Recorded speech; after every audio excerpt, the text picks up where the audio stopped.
Did they change the password today? Yeah, I'll give it to you, Mo. All right.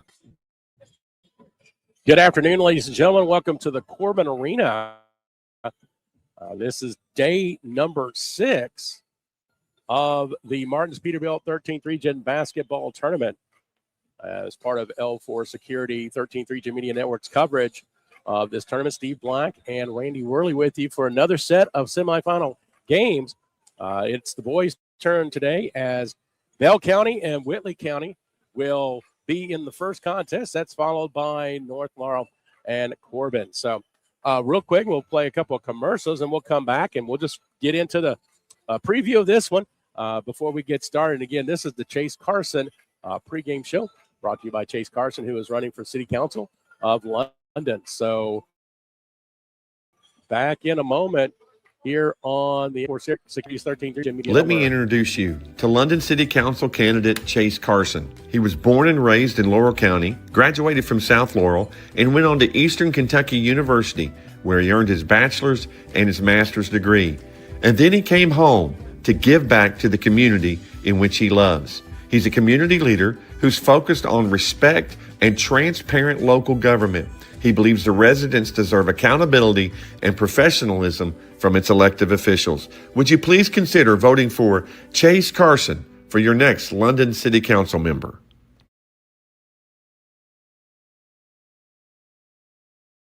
Hey basketball fans, this is Coach T, Walter T. Hewlett, candidate for Laurel County Judge Executive. With 43 years in education and coaching, I know how to build a championship team, and I'm ready to work for you. I'm bringing community leaders, business owners, and government together to build a stronger Laurel County and a stronger Southern Kentucky. This isn't my campaign, it's our campaign. On Election Day, vote Coach T, number 1 on the ballot for Laurel County Judge Executive. It's tea time. Paid for by Walter T. Hewlett for Laurel County Judge Executive.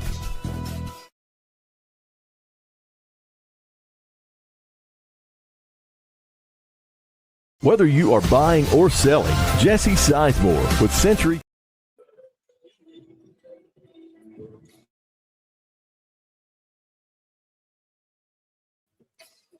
Whether you are buying or selling, Jesse Sizemore with Century 21 Advantage Realty would love to help you get your property sold or help you find your next dream home, farm, or investment property. No matter how big or small, Jesse Sizemore with Century 21 Advantage Realty will help make the process smooth and enjoyable for you. Feel free to contact Jesse Sizemore anytime at 606-309-9898. Jesse Sizemore, Century 21 Advantage Realty.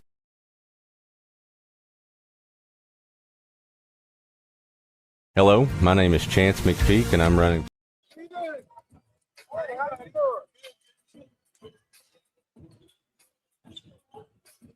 Hello, my name is Chance McPeak, and I'm running for Magistrate of District Number 5. I've spent more than 20 years serving our community as a proven volunteer, problem solver, and hands-on leader. I believe leadership means being proactive, seeing issues before they become problems, and planning for the future with a clear vision and common sense mentality. I'm open-minded, reliable, and committed to making decisions that put our families, our safety, and our growth first. This is my home where I raised my 3 children with my wife, Katie, and we are ready to work every day to move District 5 forward together. Please consider voting McPeak for Magistrate in May of 2026.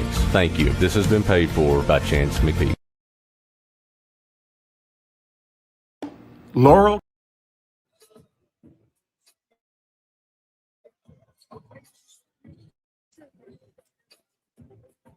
Laurel County Sheriff John Root would like to wish all the student athletes of the 13th Region a very happy, successful, and injury-free season.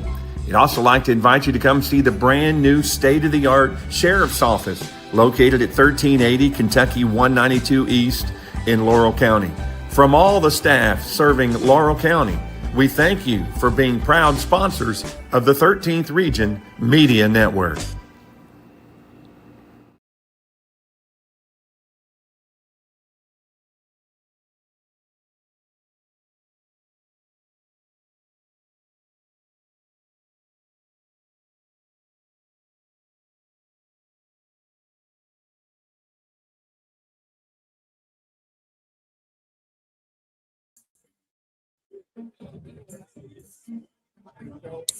All right, did kind of a little refresh and a reboot here.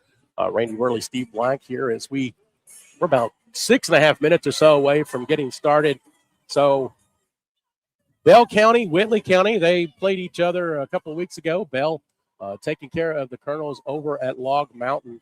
So have you had a chance to see any of these schools this year, Randy? Yes, I've seen both of these teams play. Of course, the 3 games Whitley County played with Corbin, and I've seen Bell County a couple of times. I watched the Bell North game, really good game. Bell County comes in here as probably one of the 2 favorites to win this tournament. I mean, they've been one of the favorites the whole year. Been ranked inside the top 25 most of the year in the state of Kentucky. I mean, coming here with a 26-6 record.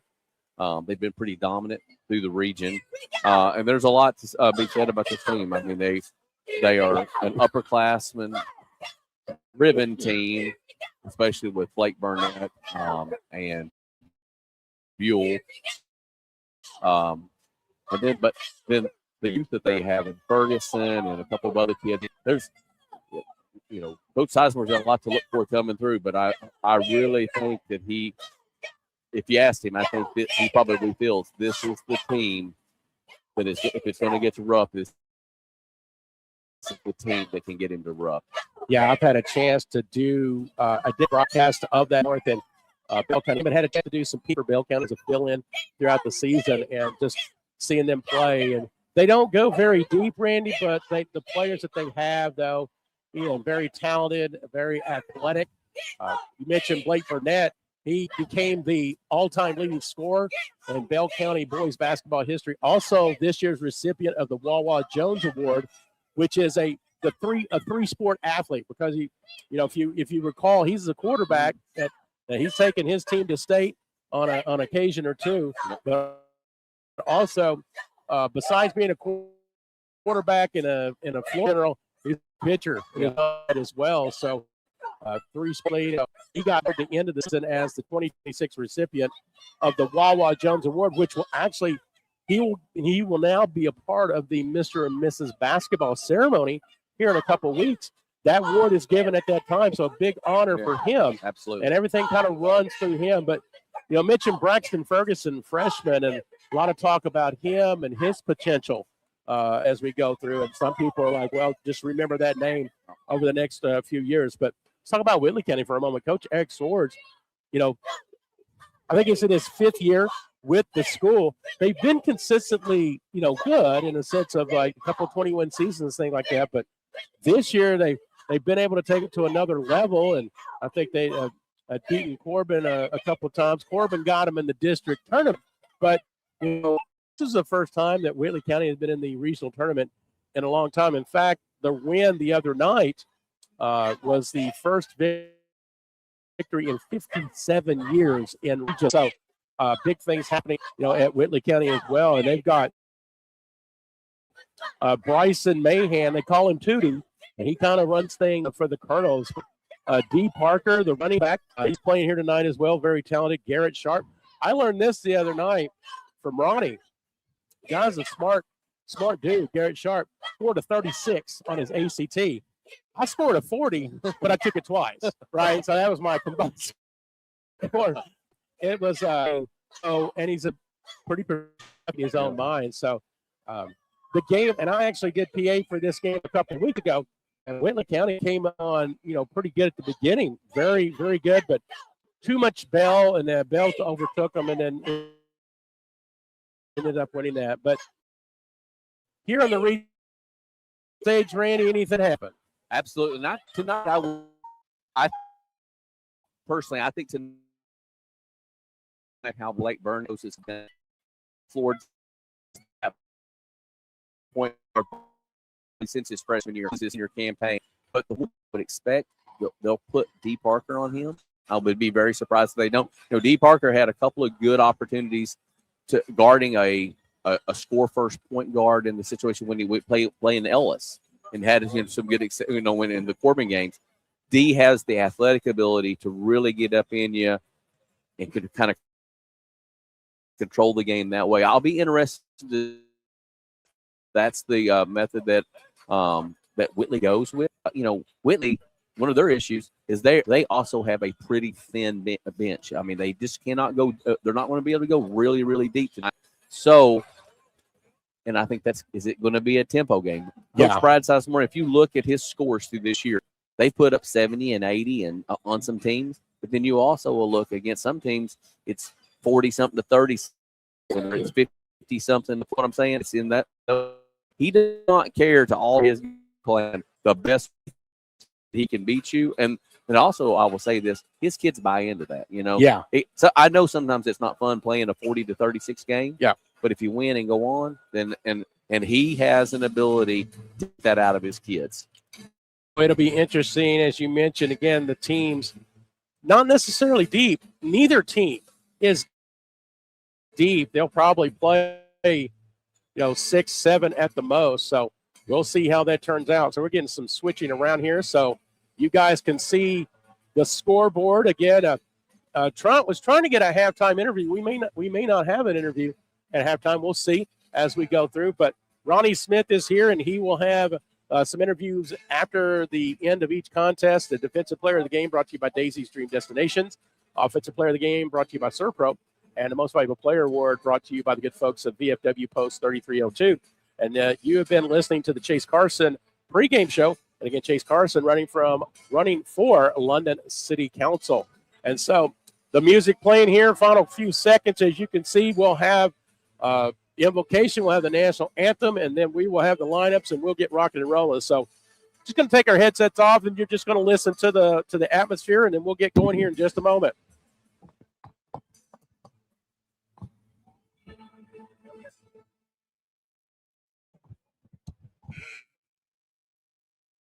Ladies and gentlemen, on behalf of Oneida Baptist, welcome to the Martin's Peterbilt 2026 Boys and Girls 13th Region Basketball Tournament.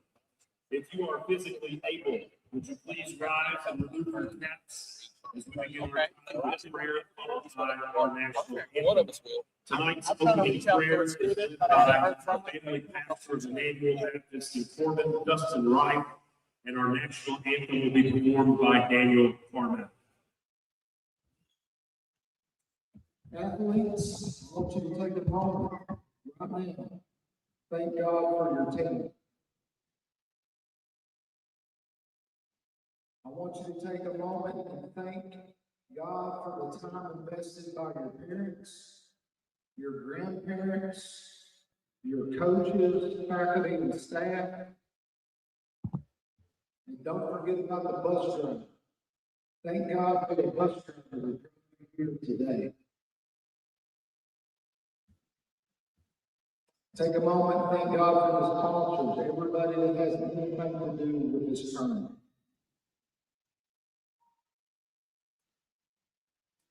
God, we thank you for everything you provide for us, you give to us.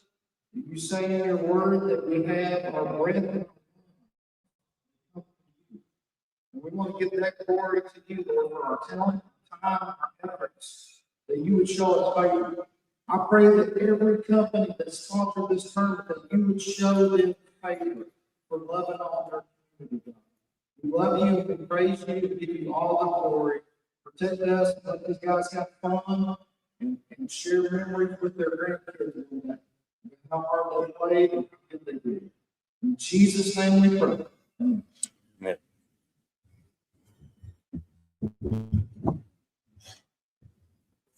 Oh, say, can you see by the dawn's early light what so proudly we did at the twilight's last gleam, whose broad stripes and bright stars through the perilous sky.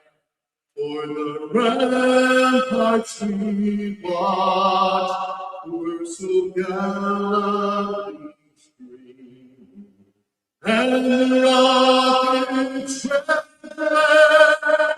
the bombs bursting in air, gave through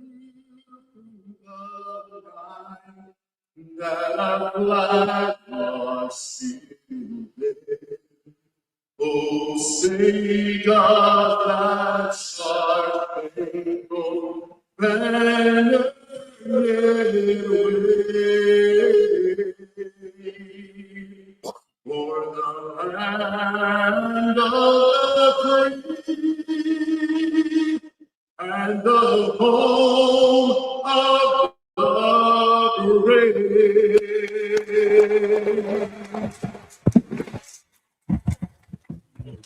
And now let's meet the starting lineups for today's action. First, for the visitors on the scoreboard, the 50th District Runners-Up with a record of 20 wins, 11 losses, the Whitley County Colonels. All right, get my headset back on here. About knocked the table over there, Randy. Glad I caught it there just in time. That'd have been how embarrassing, right? All right, we get started here. Whitley County, the visitors on the scoreboard. Starting today, sophomore number 2, Bryson Tootie Mahan. Senior number 3, Henry Bowling. Sophomore number 11, Levi Jackson. Number 13, senior Garrett Sharp. And number 23, sophomore Riley Fusen. So Mahan, Bowling, Jackson, Sharp, and Fusen. For Bell County. Oh, and by the way, head coach for the Whitley County Colonels, Eric Swartz. For Bell County, and head coach Brad Sizemore. Senior number 0, Caden Huff. Freshman number 2, Braxton Ferguson. Senior number 5, Blake Burnett. Junior number 11, Jackson Thomas. And junior number 34, Ethan Buell. So, Randy, as we get started here, what needs to happen here in the first few minutes in your mind as we get started with this game? So I think big lights tonight for Whitley County. You know, like you said, they came in here after 50-something years, won their first game, got through those jitters. Now you're in here. Does the moment catch up to them? So do they get past that moment? And then what I do not think Whitley County cannot allow Bell County to get off to a super fast start. They've got to be able to keep this game under control, maybe even slow it down a little bit just to get your feet underneath yourself. Because I think if Bell County, they get up on you 8-10 points and stuff, and you're in a bad place with Brad Sizemore's coach teams. I think for Bell County, what they're going to want to do is you're going to see methodical, kind of very set plays they're going to go through. They're going to drive you crazy because they're going to try to get as many easy looks as they can get. But that's the thing. They beat you down, but because they beat you psychologically as much as they do physically. All right, the starting lineups have been announced. I will also say I want to see if the officiating continues the same way. And I will say this. I think it could benefit Whitley a little bit if they allow them to play a little bit more physical, because that allows you to change a little bit. That allows you to maybe try to get into Bell County and disrupt a little bit if they continue to allow this to be played the way it has the first 4 games of this. So far, it's been consistent all week on both sides of the tournament in regards to letting the players play. Number 13, Garrett Sharp. Number 34, Ethan Buell. Set to tip things off here from the Corbin Arena. Winner gets a ticket to Monday night's final. There we go. And in the hands of Mahan, and here come the Colonels. Colonels beat Pineville the other night to get here. Bell County defeated Clay County to get here as well. Just watch this right here. Whitley County is more than satisfied. They're all right here just to go almost a slowdown because they want to try to make Bell County come out and guard in this situation. And Bell County does as they swing it around. Driving in Fusen, they kick it over to Parker. Fusen back in the corner. So Mahan with the basketball guarded by Thomas. Bowling thought about it, swings it over to Mahan. Bell is opened up in a high 2-3. They're going to try to trap on the corners. Bowling guarded hard by Ferguson. He gets the steal.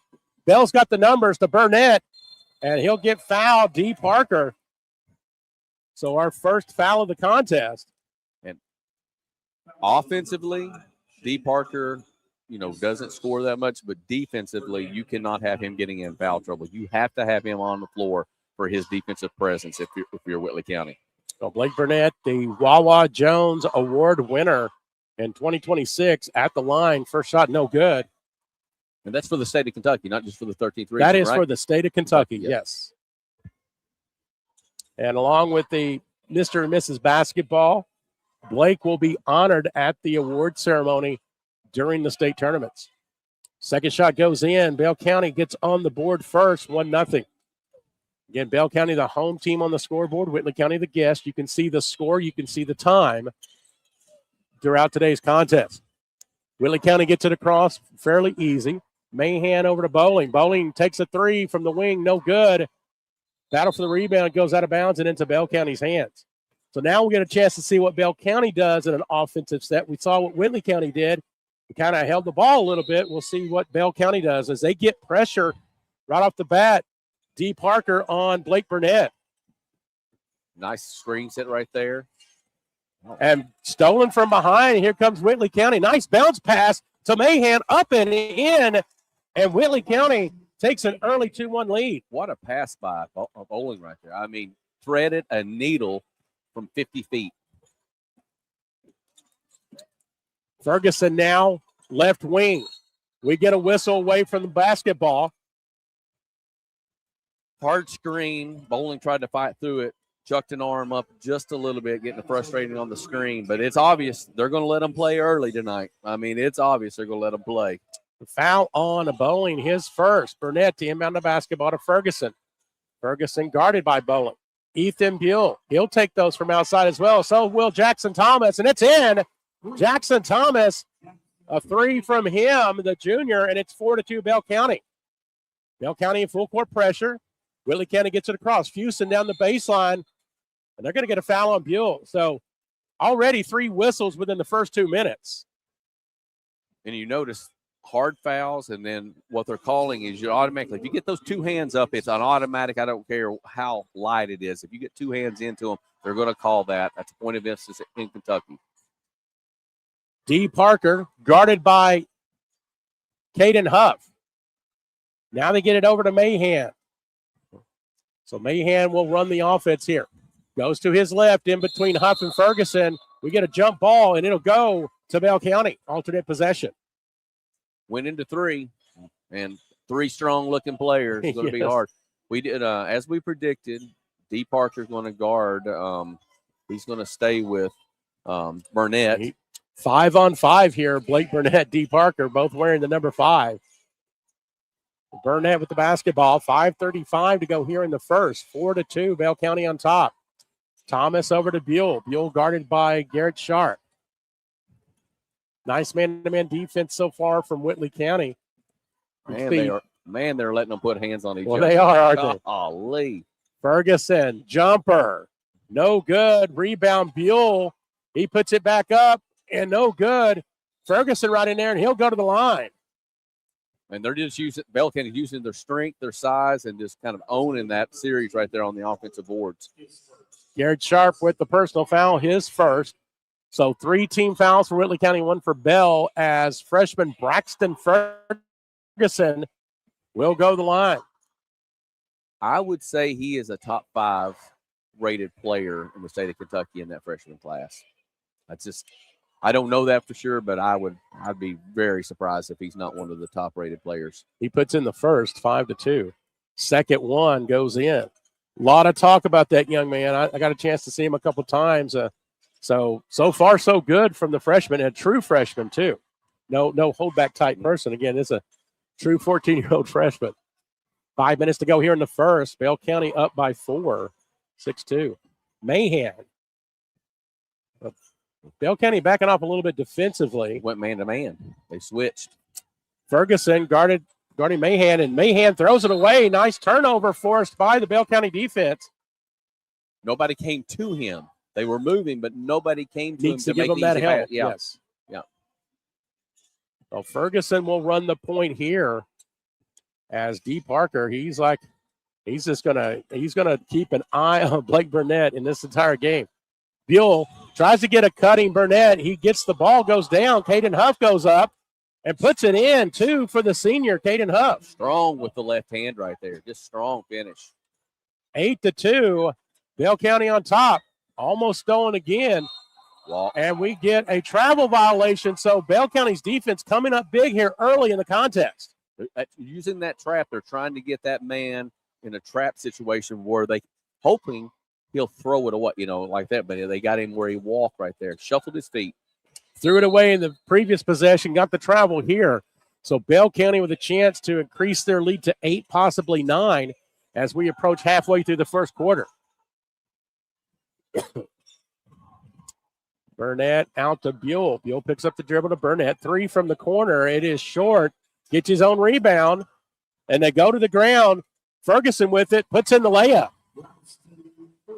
Whitley County's going to have to get a timeout here in a second. I mean, that momentum, as we said, you did not want Bell to get out to a quick start, and that's exactly what has happened here. Get it across the timeline to Bowling. Finds a cutting Parker, but he loses it. Caden Huff has it. Another turnover. 3 turnovers in a row for Whitley County. And Bell County a chance to go up double digits. I think, and we get a foul.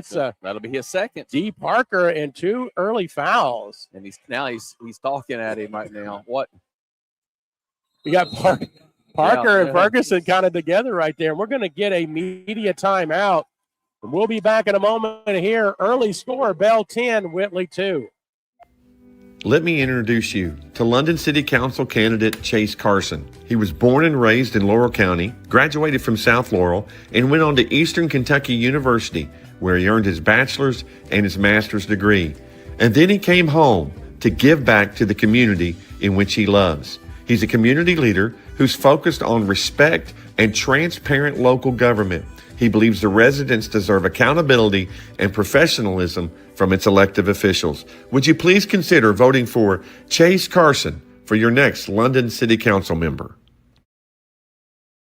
Hey basketball fans, this is Coach T, Walter T. Hewlett, candidate for Laurel County Judge Executive. With 43 years in education and coaching, I know how to build a championship team, and I'm ready to work for you. I'm bringing community leaders, business owners, and government together to build a stronger Laurel County and a stronger Southern Kentucky. This isn't my campaign, it's our campaign. On Election Day, vote Coach T, number 1 on the ballot for Laurel County Judge Executive. It's tea time. Paid for by Walter T. Hewlett for Laurel County Judge Executive. All right, back at the Corbin Arena, we get a substitution. Number 11, Levi Jackson. And not the state park, but the basketball player coming in. Nice pass into Burnett. He gets a 2. Ferguson to Burnett. And we got a double-digit game right now, 12-2. And Randy, you notice D. Parker on the bench now with those 2 early fouls. Man, they had the trap right there. Bell had him in a trap. One little reach in right there. I think they're also, see if the officials don't try to clean the game up. Just get a little chippy there for a second. They may try to, a couple of fouls, try to clean it up a little bit just over the next couple of minutes. Jackson Thomas with the personal foul on the floor. And Whitley County will retain possession. We approach 3 minutes. Mahan pulls up, tries to get Bowling, but overthrows him. I think that's the 4th turnover in 4 trips for the Colonels. And they, at this point in time, empty trips are going to kill you because, I mean, Bell County has shown that they're going to be able to score the ball. And you talked about the contrast of their offense and multifaceted. They can score a lot of points on you, but they can pull it out as well. And if Bell County continues to widen this lead, you might see Coach Sizemore go into that set. Burnett puts it in, and the foul. In traffic, 2 people used his strength and his body to get it up and put it in. And I think exactly what you just said. Wait and see if they can extend this lead out to 12, 14, 15 points, then see if he doesn't go a little bit more methodical and slow it down just a little bit. Exactly what Whitley County cannot have happen. 12-point game, make it 13. 15-2 your score. 2:45 to go in the first. Full court pressure from the Bobcats. Bowling, they get it across the timeline. Jackson, Bowling, get it over to Mahan. His jumper will fall in. Well, and Mahan, 4 points on the night. They needed to see that. Jackson Thomas goes to the baseline, finds Caden Huff. He goes up with it, and a 2. Caden Huff with 4 points here. More of a defensive specialist, but he's showing some offensive prowess here with 2:15 to go here in the first. And what's weird is Buell, one of the best players in the region, held, but he's running a lot of the offense through him at the high post. Shot no good by Bowling. Burnett comes up for the Bobcats. He's taking it coast to coast, and he'll get fouled on the floor. It went in, but it's not going to count. Yeah. Boy, it was close. In college now with the continuation, that would have been good. But got him about right as he crossed the 3-point line. Probably a good call right there. Now that'll put Burnett on the line because it's going to be a 2-shot situation. So Burnett unofficially, I have for 6 points already. That's correct. Here in the first quarter. And excuse my cough, a little kind of running a little sore throat and stuff here this morning, but I'm here. How's that? Burnett misses the first.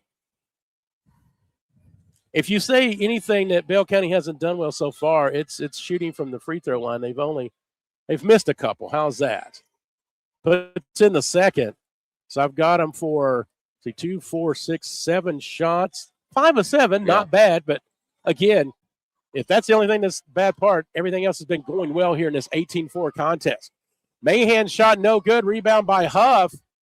And Bell County runs some more offense. Ferguson. And they're attacking the basket, Randy, just like that. Wow. Look at that tip in for Peyton Huff. I thought he was going to dunk the ball when he first went up. I've done some games with Bell County. Caden Huff does not score a lot of points, Randy, and he's got 6 already here in the first. 3 from Jackson, no good. He'll get an over-the-back foul on Riley Fuson, and that's his second. So now Whitley County has 2 starters with 2 fouls. Yeah, it's going to be hard to have him come out because you've got it. He's done a pretty good job with Buell so far. So, but he's going to come out. Number 15's coming. Looks like number Caleb 15's Curtin in the contest. Yeah. Both teams do not go deep when it comes to varsity action. So, but foul trouble has forced Whitley County to do so. Caden Huff going to the line, 6 points already. And we still got a minute and a half to go here in the first. 20-4 your score. Unbelievable. Bell County on pace for 80 right now, and we're not done with the first quarter. Now, I don't think we'll get to 80 because I think you'll see a little bit more methodical style, But, I mean, what they've shown is they can – if you allow them to run, yes, they can score. yes. They can run with you or they can pull it out. So officially, Caleb Curtin now into the contest. And Huff makes both. Huff 8 points here in the opening quarter. And it's an 18-point Bobcat lead. And they need to get it across the timeline, Randy, and they do not. Oh, we get a quick timeout, so it's going to be a 30-second timeout. We'll take a quick break ourselves back here from the Corbin Arena. Laurel County Sheriff John Root would like to wish all the student athletes of the 13th region a very happy, successful, and injury-free season. He'd also like to invite you to come see the brand new state-of-the-art Sheriff's Office located at 1380 Kentucky 192 East in Laurel County. From all the staff serving Laurel County, we thank you for being proud sponsors of the 13th Region Media Network. All right, 1:17 to go here in the first quarter. Randy Worley, Steve Black with you. It is semifinal action on the boys' side of the tournament. Our second contest will be North Laurel and Corbin. That'll be a really good one. Looking forward to that one. Tonight's championship game, 7 p.m. I think, Randy, you and I will be on that call as well. That's going to be Crosstown Showdown game number 3 with South and North on the girls' side. First things first, Bell County 22-4 here against Whitley County. Final minute of the first quarter. And it has been all BC here this afternoon. Swing it around. Mahan over to Bowling. Take a 3 from the wing. It goes in. So Henry Bowling with his first points, cutting into that lead, 15-point deficit now. See if they'll hold for the last here or no, they look like they're kind of running their normal offense. It's Ferguson takes a three. Yeah, so they get the rebound, though. Buell Thomas now with it. 30 seconds and counting. Now they're going to hold. Yeah. Yeah. And you mentioned this earlier. You know, the team buys into this, and they're very patient, very disciplined. And when they do this, you know, you're trying to get the defense to kind of lax there, right, to find the open shot. 10 seconds to go. Buell with the basketball. Comes in screens right here. So Buell makes a move, gets the screen from Huff over to Ferguson. He takes the three. That one off the mark. It goes out of bounds at the buzzer. Your first quarter score. Bell County 22, Whitley County 7.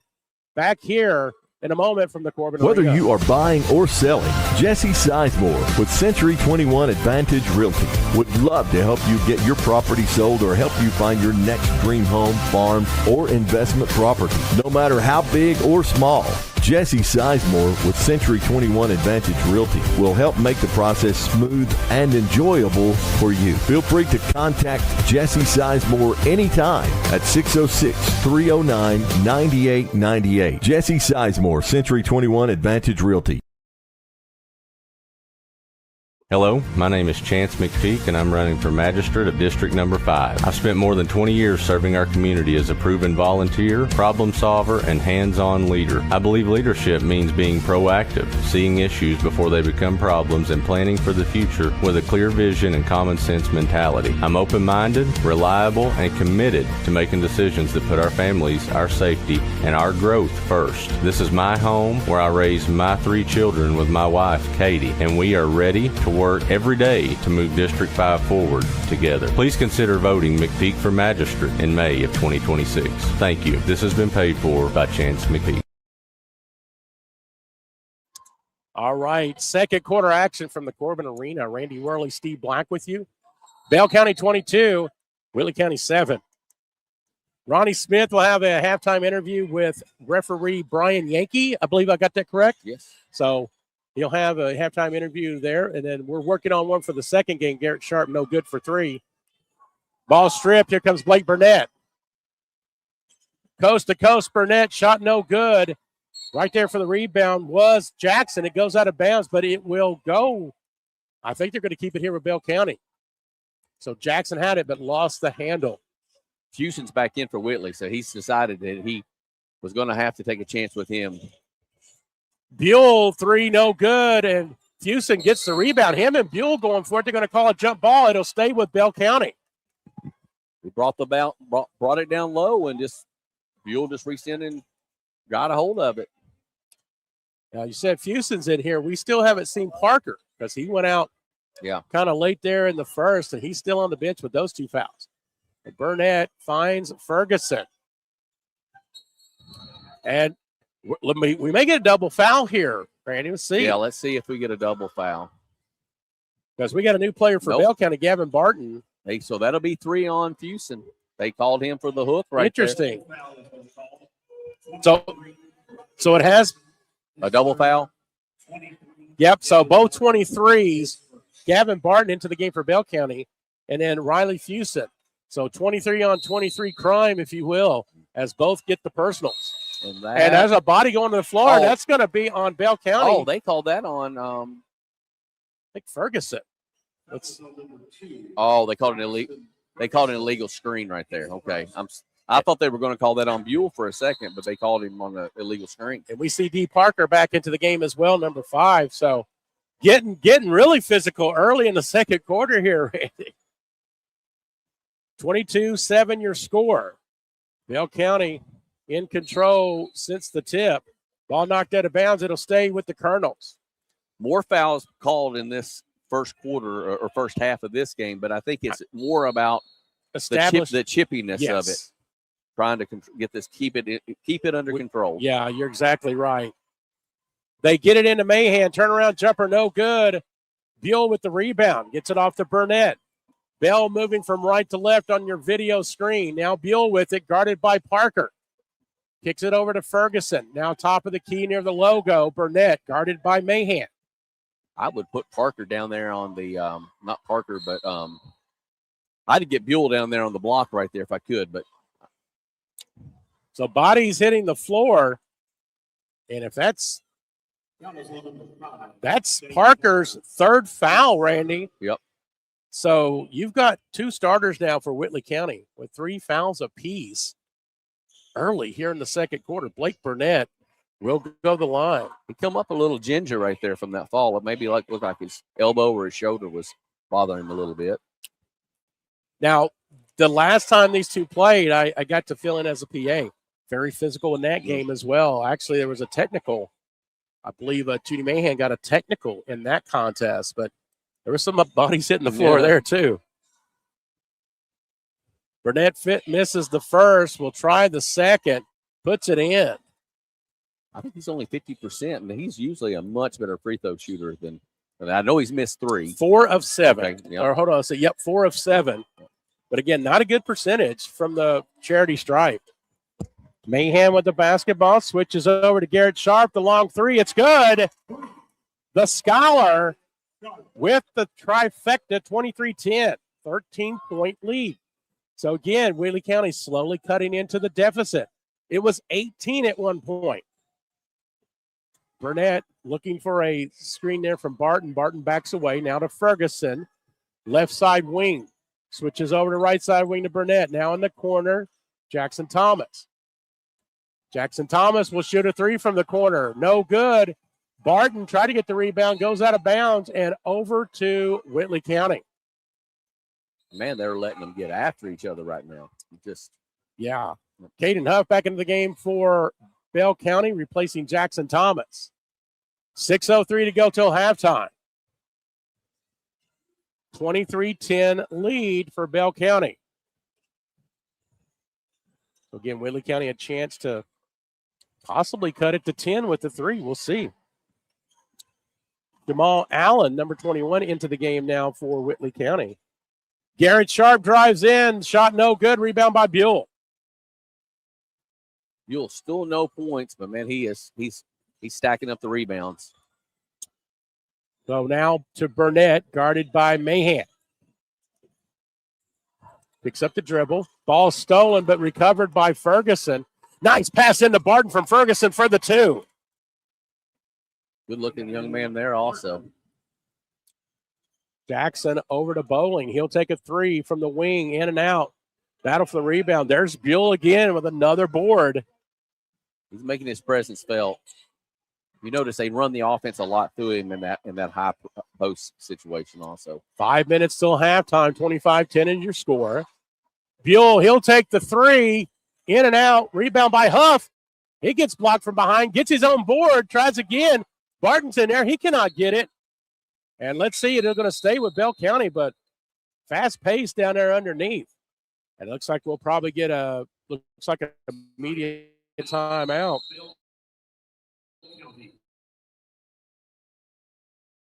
Well, Bell County, timeout 30 seconds. The Martin family has been in the trucking industry for over 3 generations. My grandfather started this company selling salvage parts in the 1960s, and we're celebrating over 20 years as a Peterbilt dealer. Although we've grown and changed over the years, our focus has always been on you. We get it. When your truck's down, you're not making money. That's why we keep thousands of quality parts in stock so you can get back on the road as soon as possible. At Martin's Peterbilt, relationships matter, and that's why we've been around for generations. Come see us.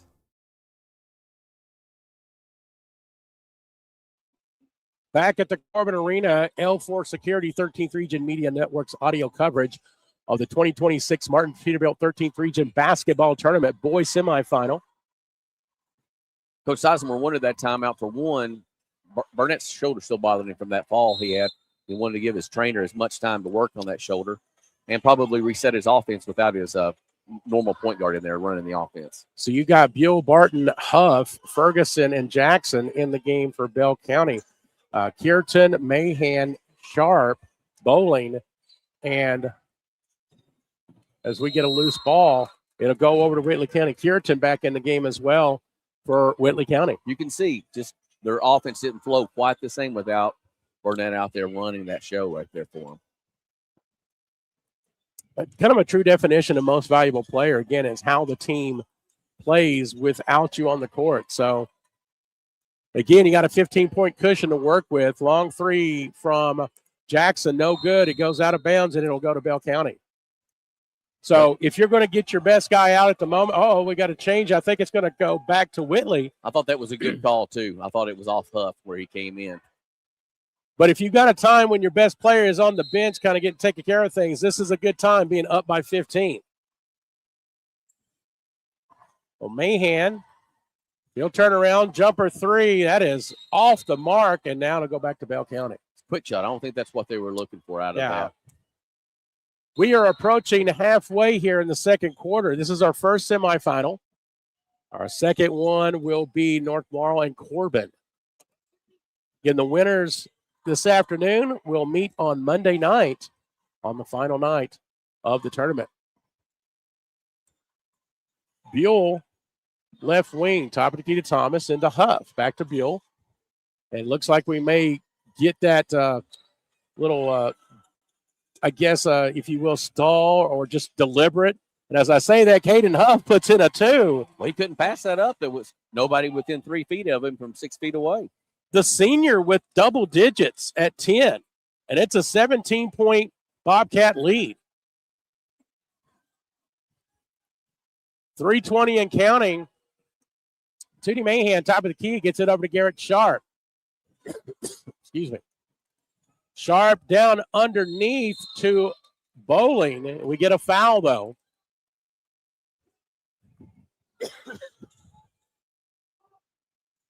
That's going to be on Huff. Oh, no. Thought he put up the 0 on that one. So 23, Barton, his second personal. That's going to put Henry Bowling, the senior, on the line for 2. First one bounces in. If he makes this one, we're going to go to immediate timeout. I'm almost certain. And Blake Burnett coming into the contest.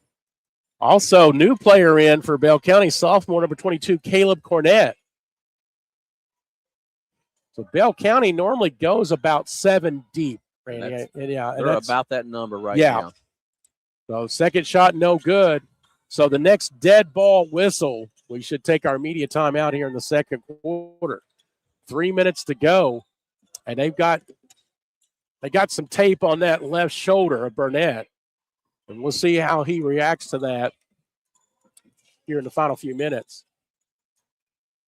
Jackson Thomas shot in and out. Rebound by Curitin. So 27-11. Here come the Colonels in transition. Mahan up, no good. And Huff with the rebound. Some token pressure there from Tootie Mahan on Burnett. No problem getting over the timeline. Caden Huff over to Buell. Buell will go in, kicks it over to Thomas. Thomas finds Buell down into the paint. Up against Kierton. He goes up, no good, but he'll go to the line as he's fouled. A little bit of a mismatch right there. A little bit of a mismatch. See if Buell can get – he is on the scoreboard. I forgot about that. So Sharp with the personal foul. Ethan Buell held scoreless so far, the junior. But as you said, Randy, he's been doing a lot of other stuff. Oh, yeah. And you could be just as effective not scoring, and he's done that. Hustle plays, rebounds. It's all part about the team contribution. Bell County's been living at the line here in the first half. That first shot in and out. Again, free throws. They could probably be up almost 20 right now if they'd made some of these free throws they've missed. 12 free throws attempted. They've missed 4. Mm-hmm. So I've got them unofficially 8 for 12. Make it 9 for 13. And so immediate timeout. We'll take a break ourselves. Back in a moment from the Corbin Arena. No doubt in the world we live in today, security is our number one priority. Let me tell you about the good folks at L4 Security Group. They offer surveillance, hiring solutions, risk management, guards, mobile patrol, and much more. Buddy Blair and John Blanton have over 60 years experience in the industry and protect over 12 states.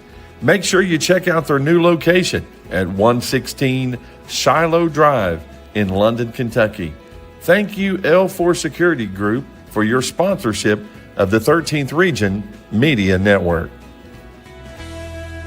Hey, basketball fans, this is Coach T, Walter T. Hewlett, candidate for Laurel County Judge Executive. With 43 years in education and coaching, I know how to build a championship team, and I'm ready to work for you. I'm bringing community leaders, business owners, and government together to build a stronger Laurel County and a stronger Southern Kentucky. This isn't my campaign, it's our campaign. On Election Day, vote Coach T, number 1 on the ballot for Laurel County Judge Executive. It's tea time. Paid for by Walter T. Hewlett for Laurel County Judge Executive.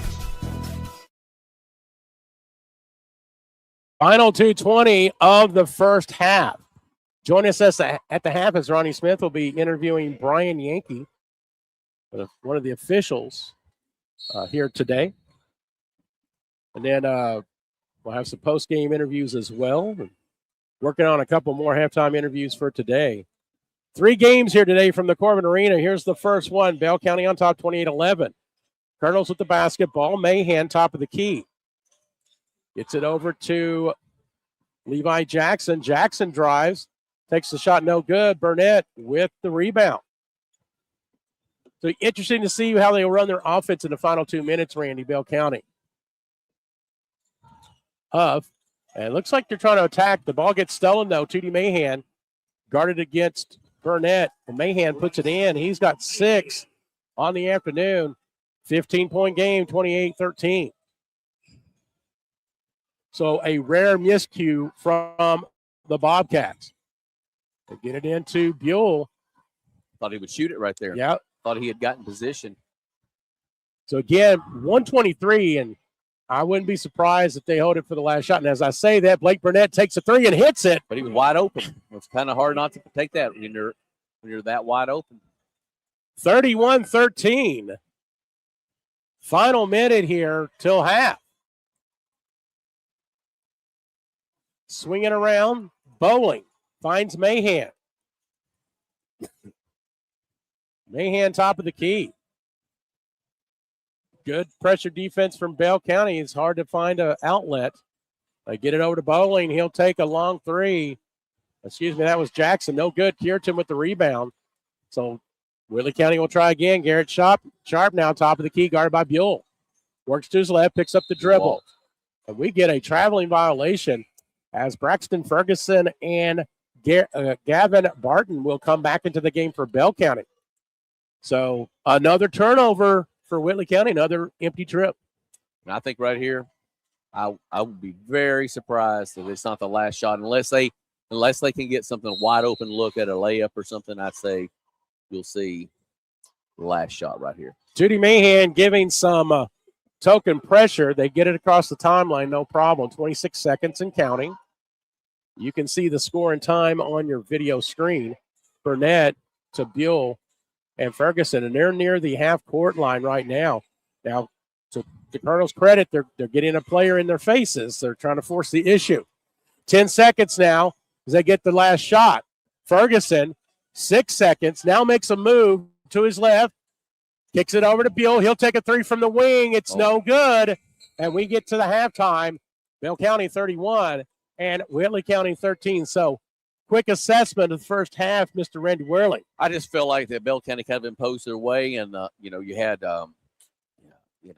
foul trouble on the defensive end, but I mean really Bell County showing why we expected them to be one of the favorites to win this tournament. We got our man Patrick Leddington right now kind of adjusting the camera, put it on our pretty mugs, right?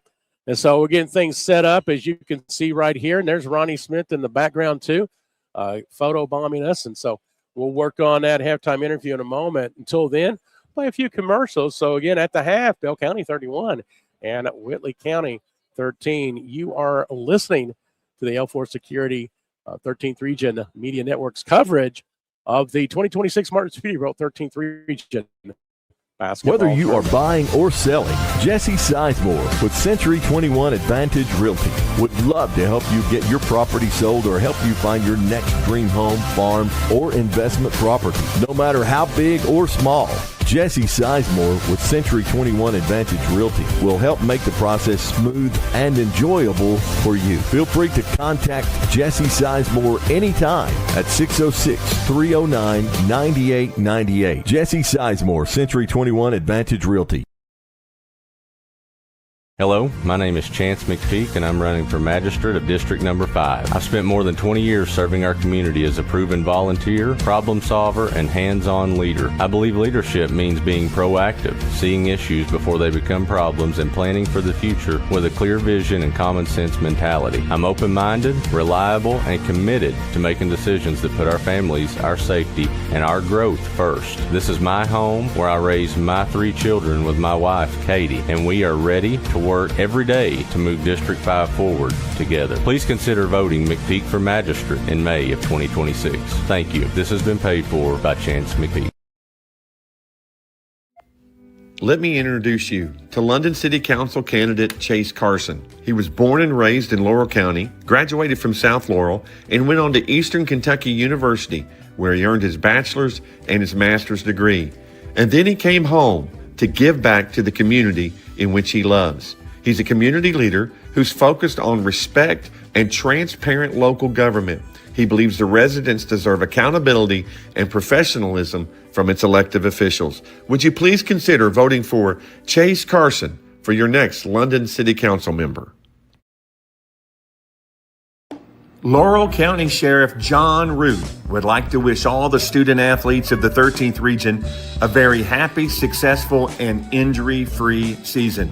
He'd also like to invite you to come see the brand new state-of-the-art Sheriff's Office located at 1380 Kentucky 192 East in Laurel County.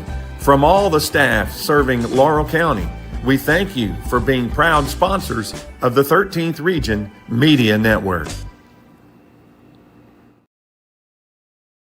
The Martin family has been in the trucking industry for over 3 generations. My grandfather started this company selling salvage parts in the 1960s, and we're celebrating over 20 years as a Peterbilt dealer. Although we've grown and changed over the years, our focus has always been on you. We get it. When your truck's down, you're not making money. That's why we keep thousands of quality parts in stock so you can get back on the road as soon as possible. At Martin's Peterbilt, relationships matter, and that's why we've been around for generations. Come see us.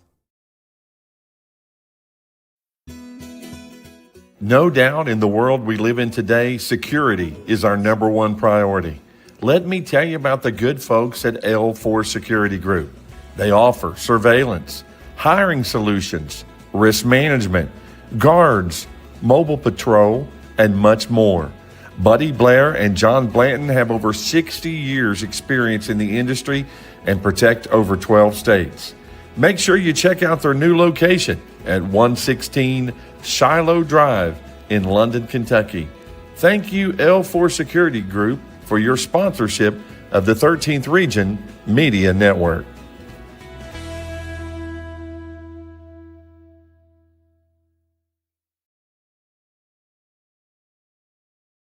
Back here at the Corbin Arena, it's halftime. Bell County up 31-13. Steve Black, Randy Worley bringing you the action. Also, you can see off in the distance Mr. Ronnie Smith. Ronnie's got his headset on. Ronnie, how's it going?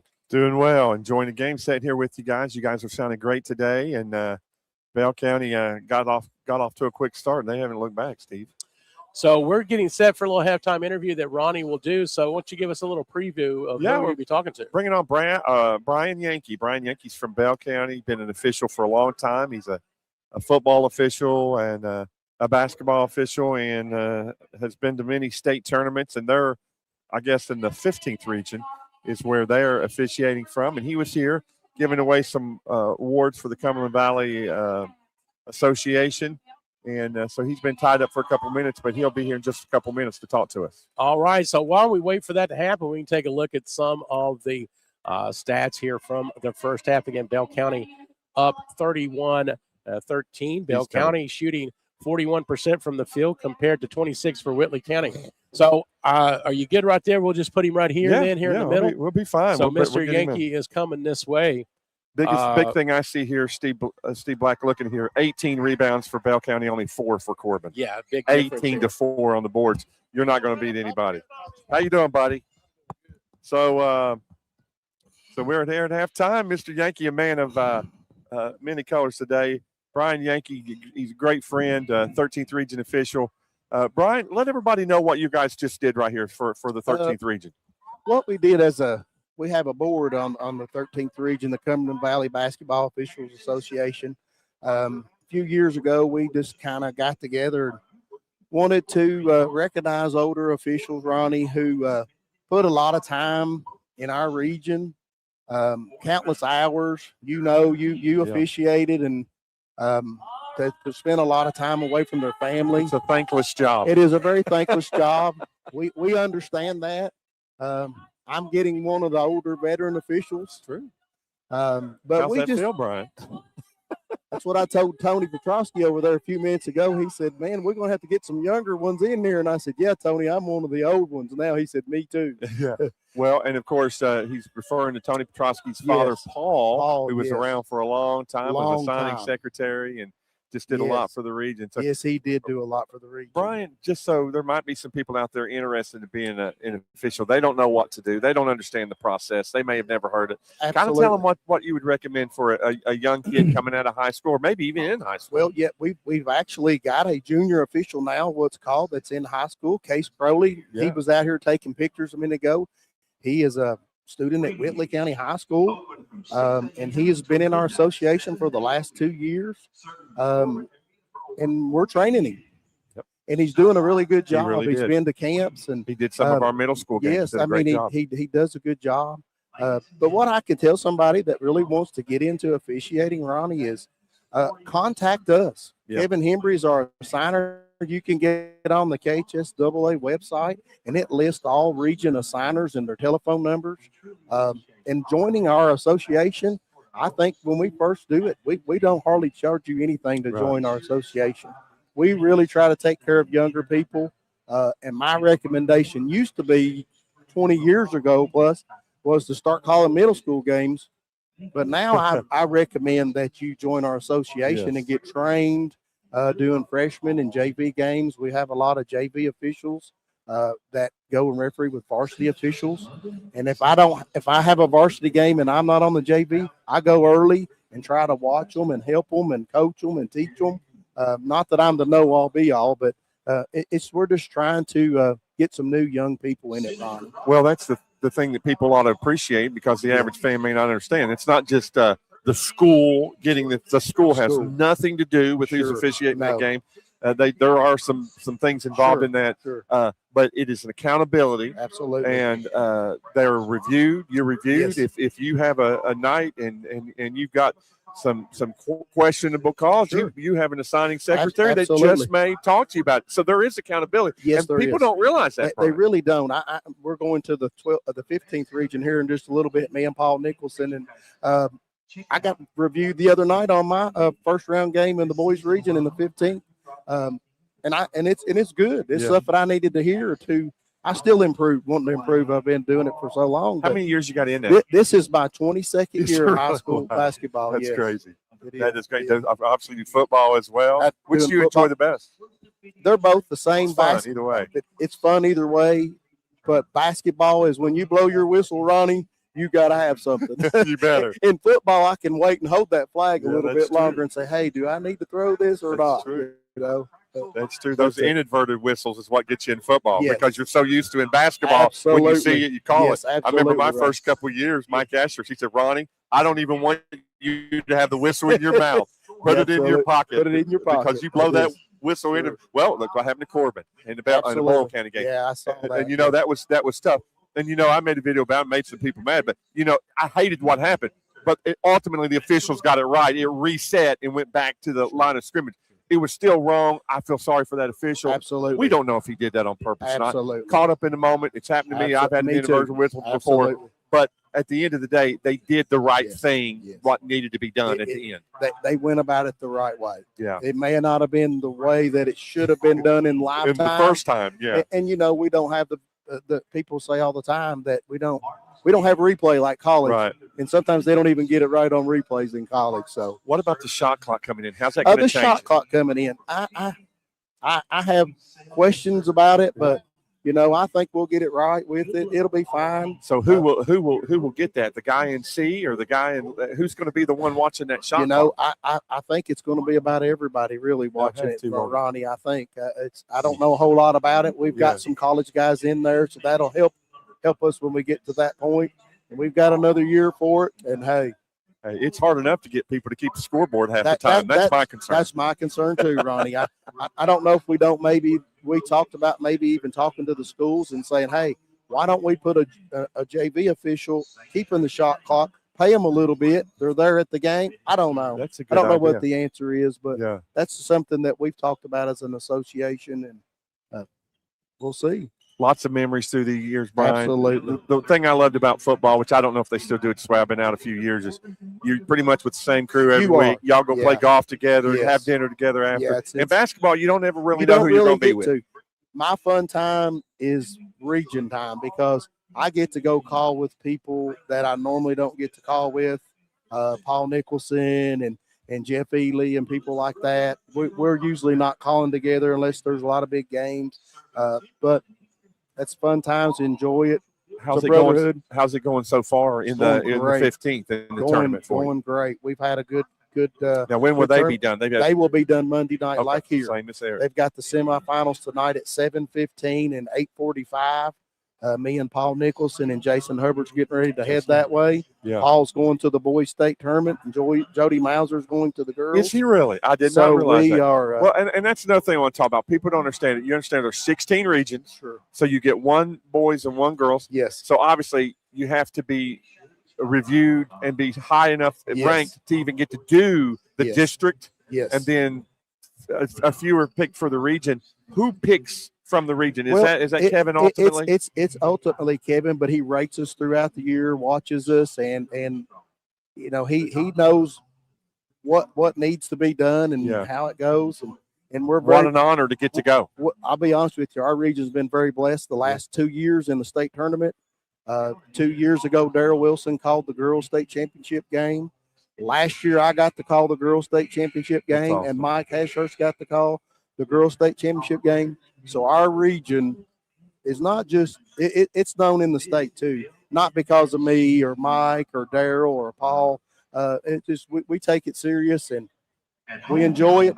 Yes. And you do a great job. Well, we appreciate it. This is Brian Yankee. In case you probably seen him, you don't recognize him in the suit. He's usually got stripes on. The stripes on. But your class act, you've always been so good to me, Brian. Been a great friend, and appreciate you, and just proud of you, buddy. We appreciate what you all are doing with 13th Region Media Network, because it's also good for us as officials. Yeah. Because we can go back and review games. True. That's a good point. We do it. Yeah. I mean, I go back and critique myself and critique my partners, and we all do it in good fun and learning. And like I said, I appreciate you guys. You do a great job.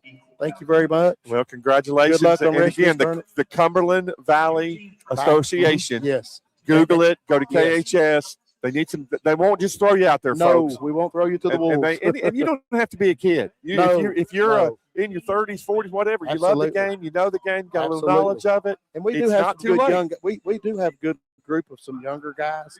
But listen, we're always looking for more because I'm a veteran and my time is about over. That's it, brother. Appreciate you, Brian. Thank you, Ronnie. Appreciate you, man. That's Brian Yankee, one of the officials for the 13th region. We appreciate Brian. He's been a friend of mine all these years, stood by me through a lot of things I went through here, and just a great guy.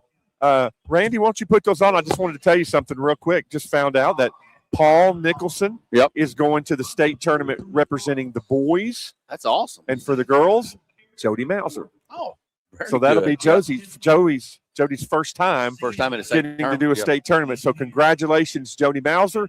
Congratulations, Paul Nicholson, for representing the 13th region at the state tournament. Very good. That's awesome. All right. So we appreciate you watching the Chase Carson halftime show. Chase Carson is running for the London City Council. We're going to turn it back over to the legend, the myth, Mr. Steve Black.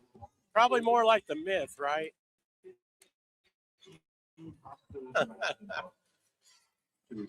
All right, back here in just a moment as we get ready for second Let me introduce you to London City Council candidate Chase Carson. He was born and raised in Laurel County, graduated from South Laurel, and went on to Eastern Kentucky University, where he earned his bachelor's and his master's degree. And then he came home to give back to the community in which he loves.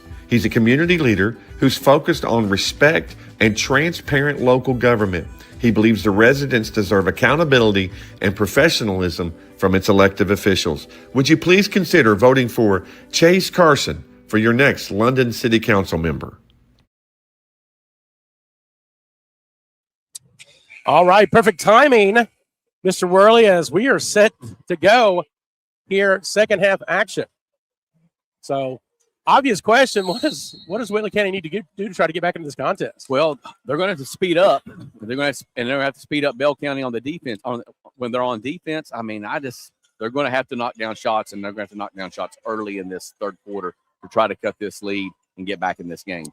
All right, it is Whitley County to start. Shot by Jackson, no good. We got a whistle on the floor. I think that'll be a foul against Bell County. Going to be on Burnett, and that's going to put Bowling at the line shooting too. So, maybe if you can have some sets that aren't empty right here is most important thing for Whitley County. Burnett 11 points, 4 rebounds in the first half. First shot up, no good from Bowling. But my biggest issue is, will Whitley County be able to speed Bell County up on their end of the floor? When they're playing defense, can they speed them up? Second shot by Bowling is good. And Bowling, that was his 5th point. Mahan leads all Whitley County scorers with 6. Caden Huff with 10, and then Burnett with 11. So 2 in double figures for Bell County. 3-point basket from Jackson Thomas. So he's getting in on the action here. It is 34-14, 20-point lead once again. Fusen, long 3, no good. D. Parker in there with the rebound, blocked by Buell. He gets it back and will kick it over to Levi Jackson. It goes out of bounds, but it'll stay with Whitley County. Foul on Ferguson on the try to do the wraparound tap. It's 2 early fouls, though, on Bell County. Go a long way if Whitley County could get to the line early in this quarter, shooting on every foul. Bowling looking to get it in. They have to call a timeout because they cannot get it in. So good defense from Bell County. We'll keep it here, 30-second timeout. So other things, again, Bell County shooting 42% from the field first half, only 26 from Whitley County. Behind the arc, neither team doing any well, 22 and 25%. Respectively, Whitley County, Bell County. At the line, Whitley only shooting 50%, Bell only 69%. That's not good. You need to have, at least 75 or higher, really, from the free throw line. But let's see, rebounds right now, only 4 total rebounds for Whitley County, 18 for Bell. I mean, that is a big 14 rebounding advantage right there. So, and again, good rebounding is going to help poor shooting. 9 of those 18 were offensive. Yeah. That's, if you want to see the difference on the scoreboard, that's pretty easy to find it. Bowling shot no good. Battle for the rebound in the hands of Buell. We've got 1 minute in here in the third quarter. Bell County in control. Passing the ball around. Ferguson guarded by Parker. Parker with those early fouls has been non-existent here in this contest. Ferguson guarded by Parker. Man-to-man defense from Whitley County. Now we're seeing a little bit more passing. We got a player. We're going to get an offensive foul there on Braxton Ferguson. I guess they kind of dipped the shoulder just a little bit. I guess that's what they're looking at, but that's number 3 on Ferguson. I thought that was a little bit of a flop. I thought it was falling before the contact, but I'm surprised by that call right there. I thought it was almost a no call, and there will be. There we go. That's going to be 4. Wow, just 4 team fouls, and we've played a minute and a half. So this is completely different than it's been called the entire the entire week. This first 2.5 minutes or 1.5 minutes is different than anything we've seen the entire week. 20-point ball game. Bell County on top. Mahan out at the arena logo. They get it into Parker. Parker finds Bowling. His shot good. Henry Bowling. 3 points here in the quarter. 18-point lead for Bell County. Burnett gets it. We get a whistle. Well, it's going to start to get bogged down here because, again, we just played over 2 minutes. 14 fouls for Bell. That's the first for Whitley. We've seen contact like that a lot. Yes. Yeah. Skip pass over to Buell. Buell guarded by Parker. Now Huff top of the key. Parker playing with those 3 fouls. Very aggressive. You got to credit the senior there. Burnett over to Thomas. Thomas, he pulls up the jumper. It's good. Man, he's a shooter. Man. Jackson, And if Jackson he gets hot, Thomas. he can really hurt you. 5 points here in the quarter. 20-point game still. Again, Bell hasn't gone to full deliberate offense, but if Whitley Cannon cannot chip into this deficit as a few minutes go by, start seeing that. Yeah.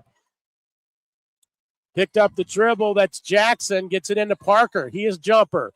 Is no good. Right there is Bowling. Almost got it in. Huff gets the rebound. He goes down, but over to Burnett. Pass over to Buell. Buell will drive in. Nice little scoop. And Ethan Buell with the 2. We got a whistle and a timeout. No, we have a bench warning. Oh. Bench warning. Okay, bench warning. Yeah. So bench warning assessed to Whitley County. Now, I think so we'll see it. Do we have a timeout or not? So No. cheerleaders came on. I think they thought it was a timeout. The referee, he did this to stop, and I think that kind of threw off everybody. They thought he was calling a full timeout, but no, he assessed a. Caught me off guard too. Yeah. So again, just a bench warning. They continue play. We'll get our media timeout here shortly as Whitley County gets it over the timeline. Mahan has it, guarded by Ferguson. Over to Jackson now. Jackson guarded by Thomas, 11 on 11 there. A lot of matching number matchups here today with both teams. Jackson now guarded by Ferguson. 4.5 to go in the third. 18-point lead for Bell County. Driving in, kicking it out. That is Mahan. Now over to Bowling. His floater is good. Henry Bowling having a pretty good quarter here, Randy, with 5 points. In fact, he has all the points for Whitley County here in the quarter. It's going to take a lot more than that. They're going to have to really get going. And we get a whistle as Buell goes up. The shot is no good, but he'll go to the line. This is going to be Parker's 4th right here. So D. Parker gets his 4th personal. And Eric Swartz getting ready to bring in Garrett Sharp. And I will assume to replace Parker. Yeah, you're not going to be able to leave him in with 4 minutes to go in the third quarter. He just plays so aggressively. I mean, he's going to pick up 2 or 3 fouls a game just on the aggressiveness that he plays with.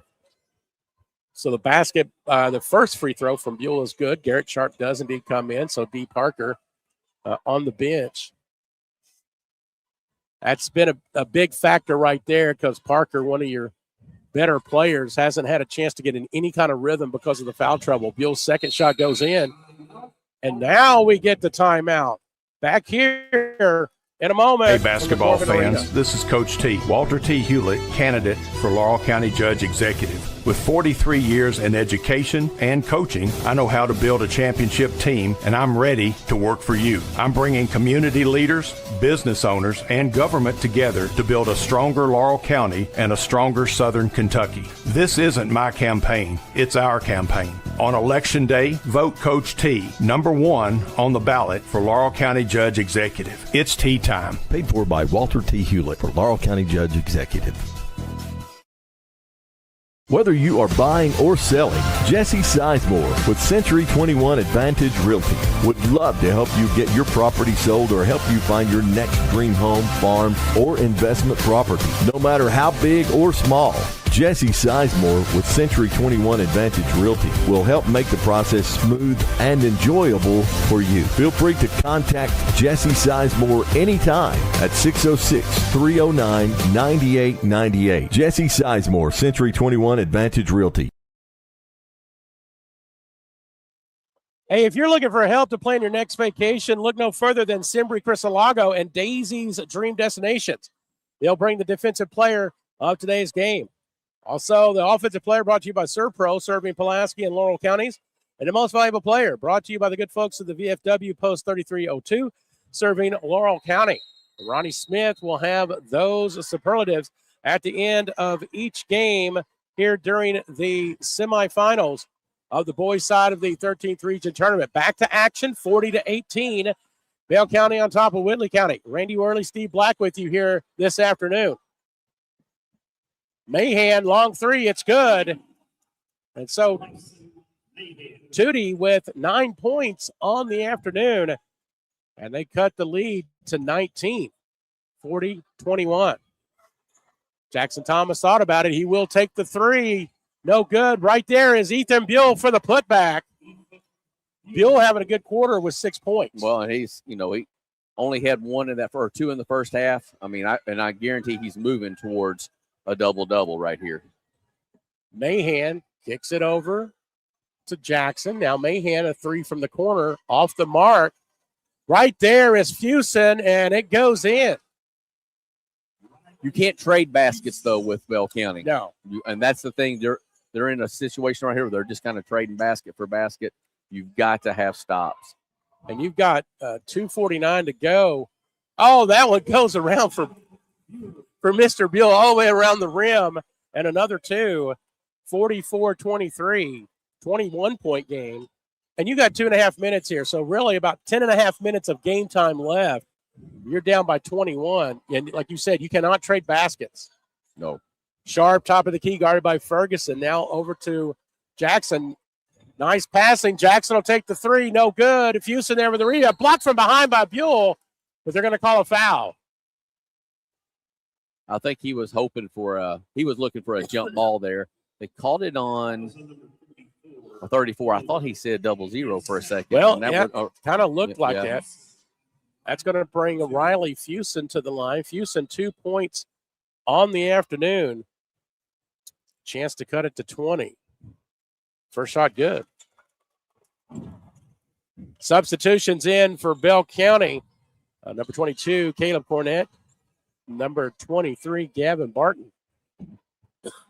They'll give Huff and Ferguson a little breather here in the final couple of minutes of the third quarter.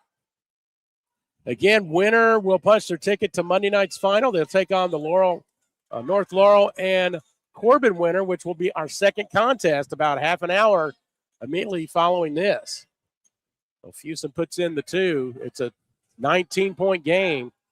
Now, Randy, we may see that deliberate offense. We'll see what happens here. And as I say that, they kind of make an offensive play. There goes Burnett. He gets hit from behind. Puts it up, no good, but he'll go to the line for the foul. He makes a living at the foul line, and he does. He's so strong, can get into the lane, and is really good with his body, and then being able to draw those fouls right there. You notice they changed their philosophy when Ferguson goes out because you have two principal ball handlers, and when he goes out, then it really comes back on Burnett, which allows teams also to attack him, try to double it and get it out of his hands. Yeah. You can see the little bit of difference there. Right there. Burnett puts in the first. So now Garrett Sharp, Riley Fusen, 3 fouls apiece. D. Parker with 4. So you've got 3 starters and definite foul trouble for Whitley County. Second shot, no good. Rebound by Bowling. Jackson now. Stolen by Barton, but immediately back to Jackson. Knocked away, up and in. Give it to Riley Fusen. And Fusen having a good third quarter in his own right. 45-27. A minute and a half to go. Here comes the timeout. Bet it's coming. There it is. And Told there you it you was go. coming. I could see it. Good call there, Randy, because the defensive pressure there from Whitley County was definitely disrupting the Bell. We'll take a break ourselves back in a Hello, moment. my name is Chance McPeak, and I'm running for Magistrate of District Number 5. I've spent more than 20 years serving our community as a proven volunteer, problem solver, and hands-on leader. I believe leadership means being proactive, seeing issues before they become problems, and planning for the future with a clear vision and common sense mentality. I'm open-minded, reliable, and committed to making decisions that put our families, our safety, and our growth first. This is my home where I raised my 3 children with my wife, Katie, and we are ready to work every day to move District 5 forward together. Please consider voting McPeak for Magistrate in May of 2026. Thank you. This has been paid for by Chance McPeak. Back at the Corbin Arena, 45-27, Randy Worley, Ronnie Smith, Steve Black with you. And Ronnie Smith will be joining us at the end of this contest as we'll have our offensive, defensive, and most valuable players from the winning team. Bell County gets it across the timeline and stolen by Mahan. Here comes Tootie down to Bowling. And I tell you, another two from Bowling, 7 points. And they're cutting this to 16. This is the closest they've been in a while, Randy. It was at 22, so they've made a little cut here. Can they get it any lower in this last minute? Buell, he puts it in, give it to him. And the foul. Great take right there. Really nice take. And now you've got two players with 4 fouls. As looks like Fusen has come back into the game.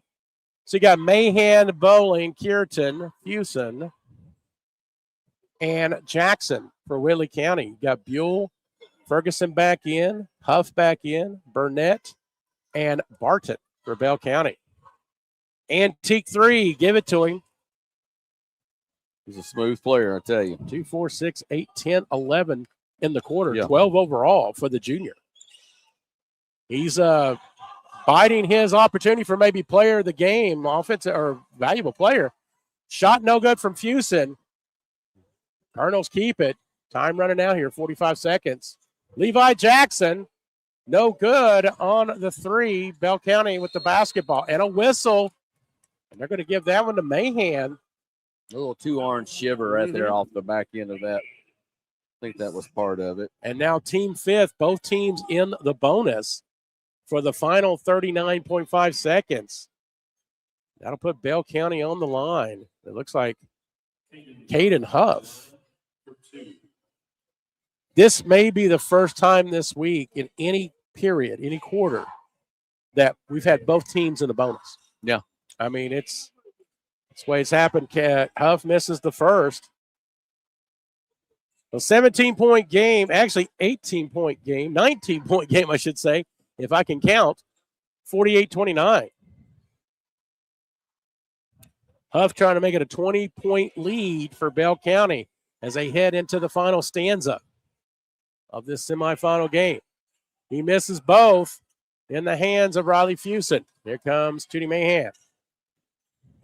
Mahan gets it over to Fusen, back to Mahan at the top of the key. 2-3 zone defense from Bell County. Bowen into Fusen now. Fusen drives in amongst Bell County trees as it goes out of bounds. There's like 3 or 4 Bell County players there. It'll stay with Whitley County. Final 18 seconds. Out toward the top of the logo area there, Whitley County. Tootie Mahan with it. Now it is Bowling. 10 seconds. Mahan. 8 seconds. Something's got to happen. Fusen loses the handle, kicks it over to Mahan. He'll take the 3. It's no good. Nice rebound there from Buell.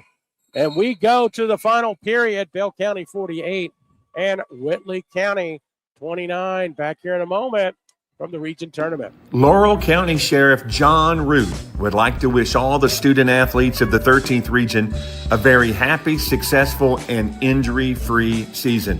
He'd also like to invite you to come see the brand new state-of-the-art Sheriff's Office located at 1380 Kentucky 192 East in Laurel County. From all the staff serving Laurel County, we thank you for being proud sponsors of the 13th Region Media Network. The Martin family has been in the trucking industry for over 3 generations. My grandfather started this company selling salvage parts in the 1960s, and we're celebrating over 20 years as a Peterbilt dealer. Although we've grown and changed over the years, our focus has always been on you. We get it. When your truck's down, you're not making money. That's why we keep thousands of quality parts in stock so you can get back on the road as soon as possible. At Martin's Peterbilt, relationships matter, and that's why we've been around for generations. Come see us. Back here at the Corbin Arena, 8 minutes to go in this contest. Winner will play on Monday night for Region Championship Gold. They'll take on the winner of our second game, North Laurel and Corbin. That'll be a good one, too. Keep it here on the L4 Security 13th Region Media Network. Randy Worley, Steve Black, Ronnie Smith with you here this afternoon. Well, then it'll be you and I tonight. But go ahead, Randy. Well, good thing for Whitley County right there. They scored 16. That surpassed their 13 total at halftime. The problem was they gave up 17 to Bell County. In the so quarter. They actually lost ground in the third. So, I mean, maybe a couple minutes here, Randy, you might see Bell County start to kind of pull things out with this big lead. You're seeing it right now. Yeah. And, and they've earned it. They've played well here to get to that point. So Burnett driving over. D. Parker with those 4 fouls went to the ground. No call in that case. So, yeah, they're going to force Whitley County to have to foul. And I think that may be Parker's 5th, and he knows as he's just walking. Maybe a little bit of frustration there as well. But D. Parker fouling out and totally ineffective today. No points for the senior. And probably played about a total, probably about 8 minutes, I would say. Just maybe a little bit more than that. But so Shamal Allen in the game. So again, the senior Parker playing his final game here in a Colonel uniform. Unless the Colonels make an extreme comeback. Well, the way it's been going, not likely. Ball out of bounds, and I think it's going to stay with Bell County. You can tell when Burnett gets hit on that shoulder in the right or in the wrong place. It is giving him some. It's giving him some issue. Ethan Buell checking in for Bell County. Burnett with it, guarded by Allen. Now you got Garrett Sharp 4 fouls. Ollie Fuson with 3. Right now, if they can't get the basketball and get some points, it's going to be a moot point anyway. Buell with the bucket and the foul. They ran the long back screen for the alley-oop. Buell couldn't bring it down, but he was able to regather and went up and drew the foul. So little bonus for that. 21-point game, 50-29. 6:46 to go here in the contest. And he gets the antique 3. And whistle as Garrett Sharp will come in for those 4 with those 4 fouls. I think you're going to see some offense for defense at times. So full court pressure from Bell County, and they throw it away, and they'll get the ball back. Just didn't go down and get it. Like it. Got to get in front of the ground ball right there. Clock's not running. I don't think they understand the clock's not running. Still not running. Well, does anybody not say anything? Okay, it's stuck at 6:41. It's at least 15. And I'm surprised seconds. nobody is saying anything. Jackson Thomas, his shot no good. The clock, at least 25 seconds now. We're still at 6:41, but we're playing. Yeah. So I don't know. I'm surprising that there's nothing being said. Still not running. Now it's starting to run. Now it's almost like it's lagging and it's catching up. Now it's Now there's some people complaining. I can hear it back here, but again, the clock was not running, so it was at least 25 seconds. It's just catching up. Yeah. And in fact, I don't know what happened there. And again, it could have been an equipment malfunction too. It's not the first time that it's happened here at the tournament. Yeah. Now it seems to be running now as Ferguson coast to coast puts it in. That's just too easy. Coast to coast. Nobody stepped in front. 6:15, but pretty much a moot point, as barring any kind of big-time comeback, Bell County is going to be in the game Monday night. And they scramble for the basketball, and Coach Sword's going to get a timeout. Oh, man, we had a little bit of I thought we were close to having a problem right there. Close. So it's going to be a full timeout. We'll take a break ourselves. Back in a moment from the Corbin Arena. No doubt in the world we live in today, security is our number one priority. Let me tell you about the good folks at L4 Security Group. They offer surveillance, hiring solutions, risk management, guards, mobile patrol, and much more. Buddy Blair and John Blanton have over 60 years experience in the industry and protect over 12 states. Make sure you check out their new location at 116 Shiloh Drive in London, Kentucky. Thank you, L4 Security Group, for your sponsorship of the 13th Region Media Network. Hey basketball fans, this is Coach T, Walter T. Hewlett, candidate for Laurel County Judge Executive. With 43 years in education and coaching, I know how to build a championship team, and I'm ready to work for you. I'm bringing community leaders, business owners, and government together to build a stronger Laurel County and a stronger Southern Kentucky. This isn't my campaign, it's our campaign. On Election Day, vote Coach T, number 1 on the ballot for Laurel County Judge Executive. It's tea time. Paid for by Walter T. Hewlett for Laurel County Judge Executive.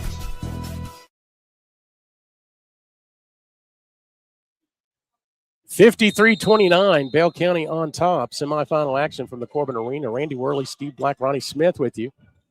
And Colonels with the basketball. Just a matter of time here as Levi Jackson will be fouled. He'll go to the line. I tell you what, as you see this game get a little chippy and stuff, if you're Bell County's coach, Coach Sizemore, you got to let your guys know. Sometimes in these situations, you got to step away, step away, step away. Don't want something to escalate, get yourself in trouble, get thrown out of the game right here. Because if you get thrown out, you're done. You don't play for 2 games. Yeah, so shot goes in for Jackson. And I have him unofficially with his first point of the afternoon.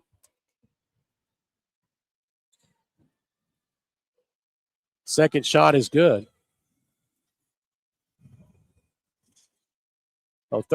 So 31 points for Whitley County. The only problem is Bell County has 53. Get across the timeline. Jackson Thomas for the 3. Oh, man. When he's wide open, it's like a free throw. Yes. I swear. Oh, yes. And he shoots. Yeah. Go ahead. Go ahead. 56-31. Scoop shot. Good. Fusen. Go ahead, Ray. He just shoots it from the hardest place on the floor, deep in the corner. And just the junior, he'll be back next year. Buell and Thomas and Ferguson back next year, 2 juniors and a freshman. So 5:02 to go. Buell, man, give him a 2. Ronnie Smith here messing with our sound. What's going on here? He's got 19 in the game. Garrett Sharp, 3, no good. Rebound, still battling. It'll be Levi Jackson. Rebound by Ferguson. Here comes Bell County. 4.5 to go. So again, plenty of ball game, but it's really never been in question since early in the first quarter. Bell County gets the offensive rebound. Jackson Thomas, another 3. Why not? Jackson Thomas. That is his 4th 3 on the afternoon, Randy. That's his job. Defense, shoot 3s. 61-33, 28-point advantage. And we are approaching halfway through the 4th quarter. So just kind of playing things out. Blocked from behind. Burnett gets it over to Ferguson. 2-on-1. Burnett for the easy 2. Nice dime from Braxton Ferguson. And we get a timeout on the court. We'll take one ourselves. Back here in a moment. The 13th Region Basketball Tournament. Let me introduce you to London City Council candidate Chase Carson. He was born and raised in Laurel County, graduated from South Laurel, and went on to Eastern Kentucky University, where he earned his bachelor's and his master's degree. And then he came home to give back to the community in which he loves. He's a community leader who's focused on respect and transparent local government. He believes the residents deserve accountability and professionalism from its elected officials. Would you please consider voting for Chase Carson for your next London City Council member? Laurel County Sheriff John Root would like to wish all the student athletes of the 13th region a very happy, successful, and injury-free season. He'd also like to invite you to come see the brand new state-of-the-art Sheriff's Office located at 1380 Kentucky 192 East in Laurel County. From all the staff serving Laurel County, we thank you for being proud sponsors of the 13th Region Media Network. All right, back here at the Corbin Arena, Steve Black, Randy Worley, Ronnie Smith messing with my audio here. I mean, I got to be heard, man. I know. they want to for you to be heard. Trying to work something out here. Maybe have a three-man crew Monday night. We'll see. Whitley County with the basketball, down 63-33. Again, 30-point deficit. I think you can unhitch the wagons and put the ponies in the barn. Bell County is going to the championship game. Oh, yes. Monday night. I mean, and it hasn't. I mean, honestly, Randy, it's been a no doubter since early in this contest. It's been a really complete, dominant game from Bell County, and they haven't really pulled the ball out. They have played aggressively. Yes, I feel like they felt like they could play aggressively and win this game. And it gives another look, again, to the potential opponent. And, again, I know they're getting prepared in that, but Bell County sometimes known for very deliberate offense. Ferguson with the block. Wow, from behind. I mean, he's dishing dimes, getting blocks, scoring points. Complete game there from the freshman. And here comes the wholesale substitutions we were talking about here. So we're pretty much done here. Just a matter of time, the final 3:03. And Bell County faithful on their feet as they're going to go to Monday night. So let's see who we have here. So Bentley Buell, the younger brother of Ethan Buell, number 45. Shot goes in by Mahan. Number 22, Caleb Cornett. Number 1, Braylon Cloud. And Bentley Buell now, here's a future one right there with a 3. I've heard some good things about that young man. And I think he's going to be a little bit taller. Yeah, he can grow some, right? Oh, rejection there from Gavin Barton. Also, Dalton Black in the game for Bell County. The future's bright on Log Mountain. Cloud no good. Barton with the putback, but they got the whistle. Yeah, whistle on the first shot. Looks like coach is going to let them play a little bit. Just let them go, and I don't blame you. Just as long as it doesn't get out of hand, just finish things up. Cloud will go to the line. Now, Braylon, just an 8th grader. So getting some varsity time here, he in and out on the free throw. Now, we'll see what Whitley County does here in regards. They may just stick with what they have. Now, for Whitley County, Henry Bowling playing in his last contest. Cloud misses the second. Shane D. Parker in his last contest. Henry will be transitioning right into baseball for Whitley County. So will D. Parker. No rest for the weary, right? No, they'll be moving right in. One of the favorites to win the 13th region this year. And, Parker, very proficient on the football field as well. I saw that firsthand.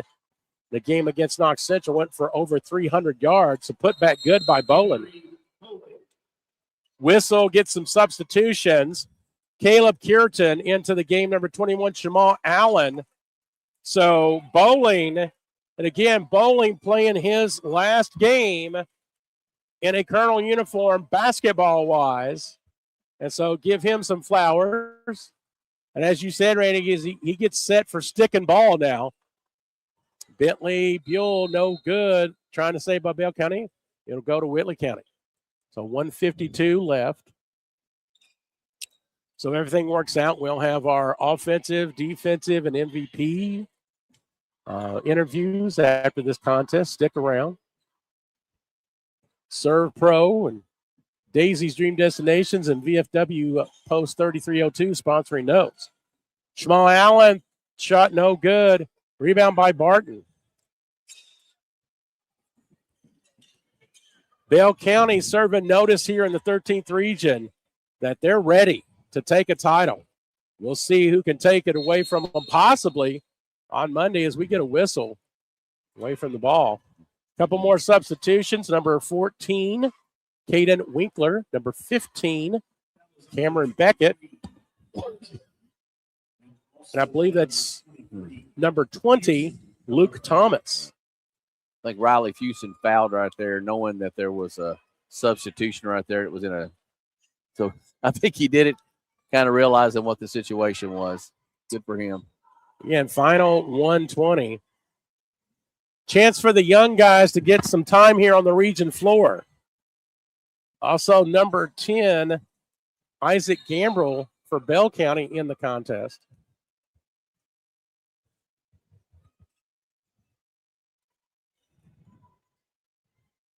Inbounding the basketball, 65-37 your score. 14, Winkler.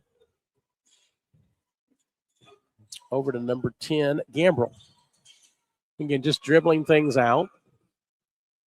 Again, just running out the clock here. No sense of doing anything out of the ordinary. Just getting some time on the court. Almost a steal. Still battling for the loose ball. Now, these guys are going to hustle. I mean, it's like, I'm going to get my time on here. I'm going to hustle. Thomas, a three. Boom. Give it to him. That's number 12, Isaiah Gambrell. He gets in the scoring column with a trifecta, 68-37, 31-point game. Kierton with the basketball. Over to number 4. So we got some subs in here. Let me check here. Number 4, Jacob Hill. And number 22, Landon Rose.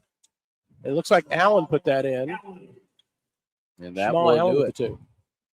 Final score from the arena, Bell County 68 and Whitley County 39. Bell County will move on to the region final tomorrow night, and they'll take on the winner of our second contest with North Laurel and Corbin. So final thoughts here, Randy. Well, I think that was exactly the Bell County that we expected to see in this game. I mean, just they were hitting on all cylinders. They controlled the game from the tip. It was their choice of style tonight. And, Whitley County got in foul trouble. And after that, it was, as you said, you could unhook the ponies and whatever you said. You unhook the wagon, put the ponies in the barn. Unhitch the ponies and unhitch the wagons. You got me on this. Yeah, unhitch those wagons, put the ponies in the barn. It was over a long time ago. So I'm going to go ahead here, and I think Ronnie's going to adjust the camera right now, so he's going to put it on our mugs here. As we wait for some post-game activity, we'll have Ronnie here in a moment talking to some people. MVP, defensive player of the game, as well as, let's see, go up a little higher there. There you go, a little bit more. You can go out a little bit more if you want. Other way. No, you can go out some. You got our heads cut off. A little bit more. Well, why don't you go ahead and take the headset? I'll fix the camera. How's that? I'm going to take my headset off, and you and Ronnie can talk a little bit. How's that?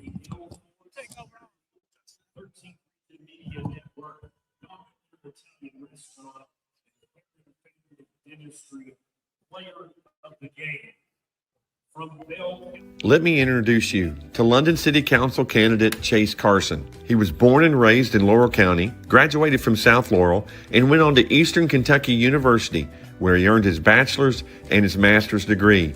And then he came home to give back to the community in which he loves. He's a community leader who's focused on respect and transparent local government.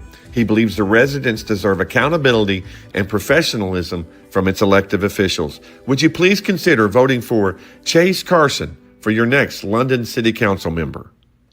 Hello, my name is Chance McPeak, and I'm running for Magistrate of District Number 5. I've spent more than 20 years serving our community as a proven volunteer, problem solver, and hands-on leader. I believe leadership means being proactive, seeing issues before they become problems, and planning for the future with a clear vision and common sense mentality. I'm open-minded, reliable, and committed to making decisions that put our families, our safety, and our growth first. This is my home where I raised my 3 children with my wife, Katie, and we are ready to work every day to move District 5 forward together. Please consider voting McPeak for Magistrate in May of 2026. Thank you. This has been paid for by Chance McPeak.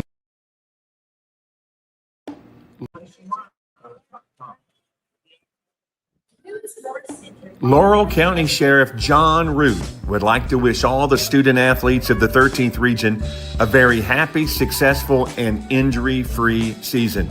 He'd also like to invite you to come see the brand new state-of-the-art Sheriff's Office located at 1380 Kentucky 192 East in Laurel County. From all the staff serving Laurel County, we thank you for being proud sponsors of the 13th Region Media Network. All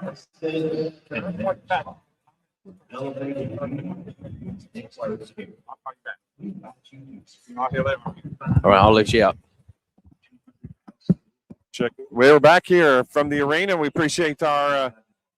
It's up to whoever wants to come first. We'll come first. We appreciate you coming with us one more time. Take your time. Take your time.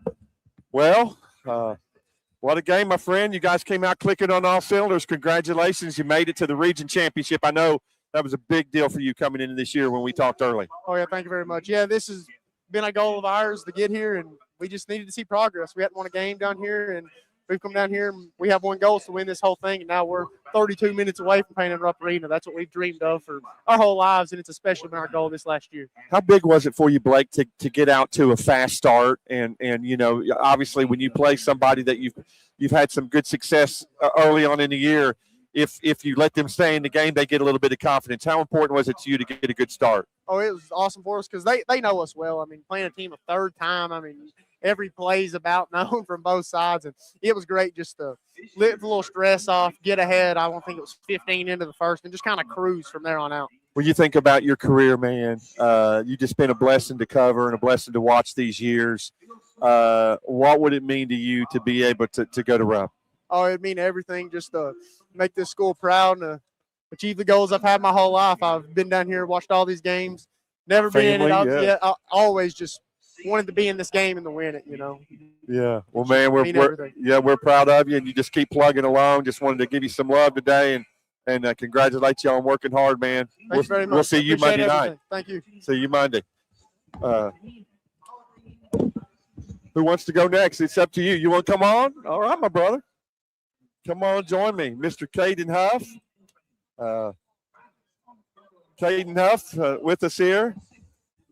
He is our defensive player of the game, man. I'm giving you defense, dude, because you know, either one of you guys could be offense and stuff, but what is it about you guys and the pride you take, Caden, in playing defense, buddy? You know, we always know that defense wins championships, and that's my main goal out here.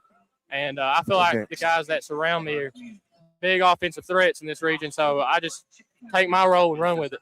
Well, and that's it. You're not a guy – you don't have to score 25 points a game on this team. You know, and when you're growing up, you might have little teams that you had to score a bunch for, but knowing your position, knowing your role, man, you do such a great job at that. And that was a very physical game today. Yeah. Willie's a physical team. Oh, yeah. So that was the thing. How important was it for you guys to get off to a quick start?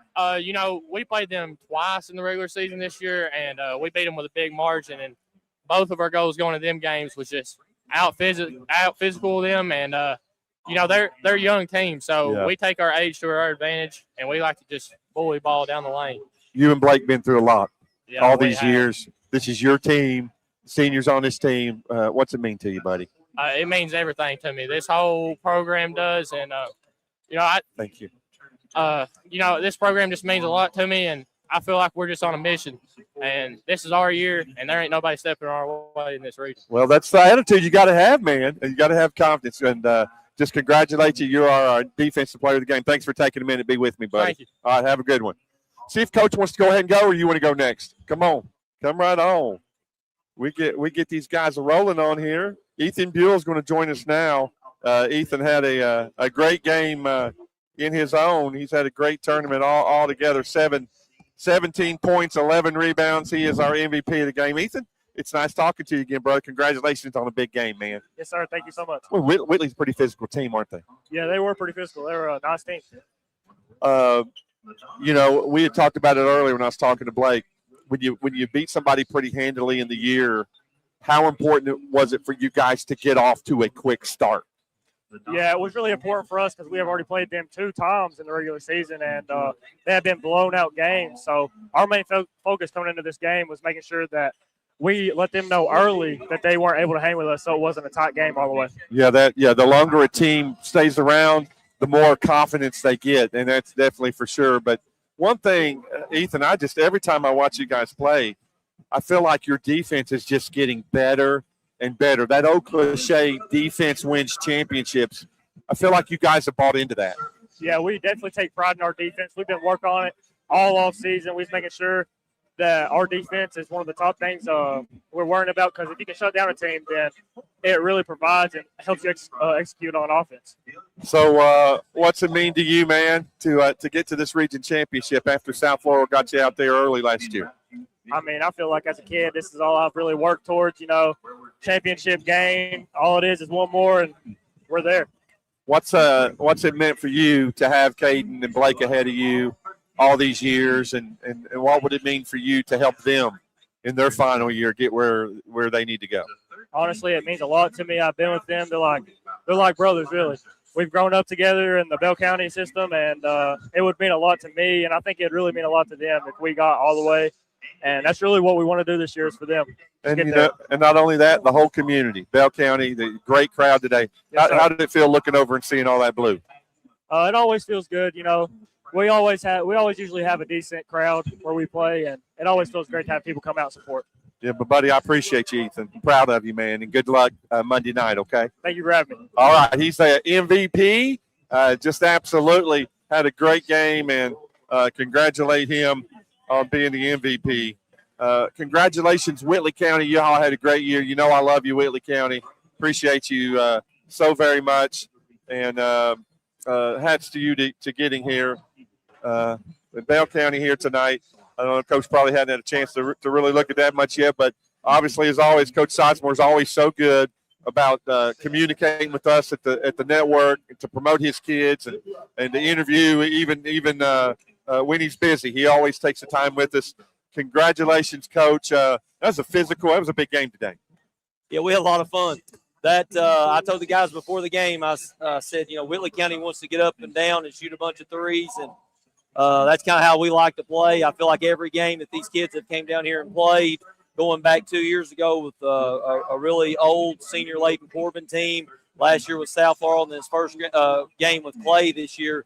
It's been a grinded out, battle on the boards type game, and I told the guys before, I said, if you get moving before the game, we get up and down, you're going to have some fun. And I think we finally got to do that today. We was hitting threes and pressing, and you don't get to do that all the time down here on this bigger floor. So saw a lot of smiles on their faces. Yeah, they were really having fun. Yeah, they had some fun, and Whitley County's got a really nice team, and we held them to 3 of 19 from the 3, and I thought that was a lot of our defense as far as just pushing them farther out on the floor, and this can be a difficult place to shoot, and our rebounding was good. It's been good both games. We out-rebounded them 30-18, so we got to do a little bit better at the free throw line. But I'm happy for these guys that they want to continue to play and advance, and they've worked really hard for me this year. They've stayed with me for the last 3.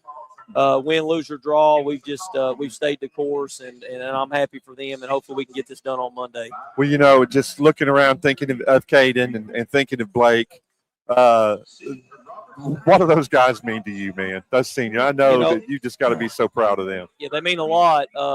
It's hard in this day and age to just to stay with something. We had a pretty good team in 2022, and we graduated 7 seniors on that district championship team. They come down here and went to semis, and we lose 7 seniors, and we throw this entire group to the varsity the following year. We get beat in the district tournament. We go one game under 500, and they never veered off the plan. You know, they've stayed with us the entire time. We just keep getting a little bit better each year, and I'm just happy for them. I'm happy for the entire group. Ethan, Jackson, Braxton, Gavin's been a huge pickup for us. Just the whole team, our staff. You know, that this means a lot to us. That's why I've told these guys the whole year. Show these people how much it means to you about playing basketball and winning and doing it the right way. And this is all them. I've told them this 1,000 times. I'm not coaching any different this year than I have going back to 2011 at Garrett County. You either got some players or you don't, and the kids take you as far as you're going to go a lot of times. And again, I give them all the credit. They're tough and they really like each other. And we've not had any jealousy and any of that stuff in the locker room. And they just, again, whatever you need me to do, Coach. You know, you look at this game here. Ethan didn't hardly score in the first half. They were keying on him. Other people stepped up. You know, and he just made the right play, and he has a huge second half. And that's kind of been our team this year. Just move the ball, find the open man, and make the right play. And not looking ahead too much, but, you know, losing what you're losing. That 8th grade team you had this year, pretty good team coming up. You got a great group of freshmen coming behind. Yeah, those guys got in and did pretty good there in the last couple minutes. So it's exciting. You know, we're going to have a really hard game on Monday, but if it's Corbin or North, either one of them, we played them both. Hopefully it'll go to the wire one way or the other. So we're just we're super thankful to be in this spot. And again, we're just excited and happy for our kids and for our community. I mean, these fans, they want this too. It's been a long time. I think, you know, since my brother-in-law in 2011 won this thing, we've only won a handful of regional tournament games since that. And we've told them that all year. Like, you know, our motto has been, you know, basically just do something about it. You know, and it's now or never. It's our turn to do something about it. We're not making any excuses. And if we get outplayed, we get outplayed. But we've continued to show up the next day. And I just, like I said, I can't tell you how much these kids and these fans mean to us, and I'm happy for them. Well, I said last year, the last thing I'll talk about is when South Laurel was able to beat you out and just getting there. I told everybody on the air, I said, you wait next year with this group of kids, knowing what you had come back. It was like a destiny for you to come down this area. But one thing that I love is your coaching staff at Lefevre's and Maxie and Nate. You have head coaches on your staff. Those guys could go coach anywhere. Sure. Yeah, I mean, you're only as good as the people surrounding you. This is not a thing about me. This is about I've always said this. If I don't know something or I'm not good at something, I got to go. My job is to go and put people around me that are good at a bunch of different things. And it's not a Brad Sizemore thing. It's just our entire group. Whatever we need to do, those guys do anything I ask them. And same thing with our kids. You know, from the managers to Cameron Hall, who stayed with us this year. You know, he was our only senior last year. He's doing stats for us. It's a collective effort. And, you know, again, I'm super excited for these guys, and they want to play in this game. And, you know, Blake and Cade's been in the state football finals. Blake's played baseball. These guys have played AAU up 20, you know, all year round for the last 3 or 4 years. You know, we got to show up and play, but they're not going to be scared of the moment. You know, we got to be ready to go, but they're going to want some of it on Monday. I'm excited. Well, Coach, appreciate you very much, man. Thank you. Yes, sir. Coach Brad Sizemore, his team victorious over Whitley County tonight or today, this afternoon. It feels like there's no windows in here, so we don't always know exactly what the weather is, but we appreciate Coach Sizemore. And again, I want to brag on Whitley County. I love Coach Swords, love the team. You guys battled your heart out. Bell County preseason, either Bell or North were the two teams that were predominantly there. But Whitley County and Corbin rounded up that top 4, and it's just amazing that those 4 are the ones that are in the finals here. We'll go ahead and let's give some kudos to our awards for tonight. The Defensive Player of the Game brought to you by Daisy's Dream Destinations. Mr. Caden Huff played a heck of a game on the defensive board. And if you need some help with your vacations, make sure you call Sembry Crisologo. She is so sweet, and she will do such a good job in taking care of you. Congratulations, Caden Huff. He is our defensive player of our game. Our offensive player of the game brought to you by the good folks at Serve Pro, serving Pulaski and Laurel County. Let them take care of all your cleaning, restoration, and construction needs. Goes to senior Mr. Blake Burnett. We appreciate Blake Burnett. Blake had a big night tonight on the offensive end and the defensive end. And congratulations to him with a total of 14 points. He's your Serve Pro offensive player of the game. The MVP of the game brought to you by the good folks at VFW London Post 3302. They are sponsoring the MVP. Those great guys there. We appreciate you. Went to Ethan Buell, 17 points, 11 rebounds. And he had a heck of a game. He is your VFW player of the game on the MVP. We appreciate Mr. Chase Carson. He's running for your Laurel County City Commission, and he is the sponsor of the halftime show. You're listening to the actually the post-game show, and we're getting ready to convert that over to the pre-game show when we'll check and we'll see exactly the matchup of Corbin and North Laurel. So Bell County has punched their ticket. They'll play Monday night here at the arena in the championship, eliminating Whitley County by a final score of 68 to 39. We're going to take a timeout, get some commercial time. When we come back, Steve Black will join us again, and we will preview the second semifinal action between the Corbin Redhounds and the North Laurel Jaguars. You're listening to Martin's Peterbilt presentation of the 13th Region Tournament here on the L4 Security 13th Region Media Network.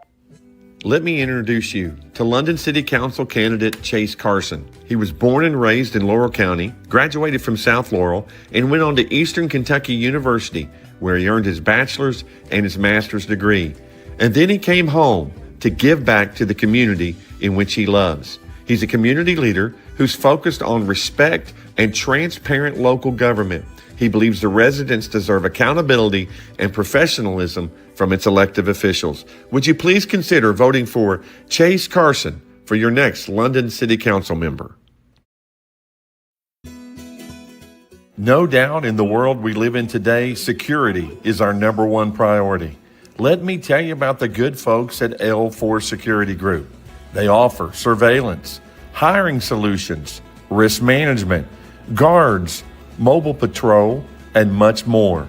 Buddy Blair and John Blanton have over 60 years experience in the industry and protect over 12 states.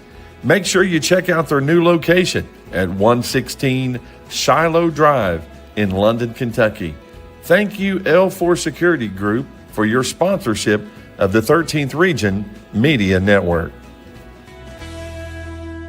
The Martin family has been in the trucking industry for over 3 generations. My grandfather started this company selling salvage parts in the 1960s, and we're celebrating over 20 years as a Peterbilt dealer. Although we've grown and changed over the years, our focus has always been on you.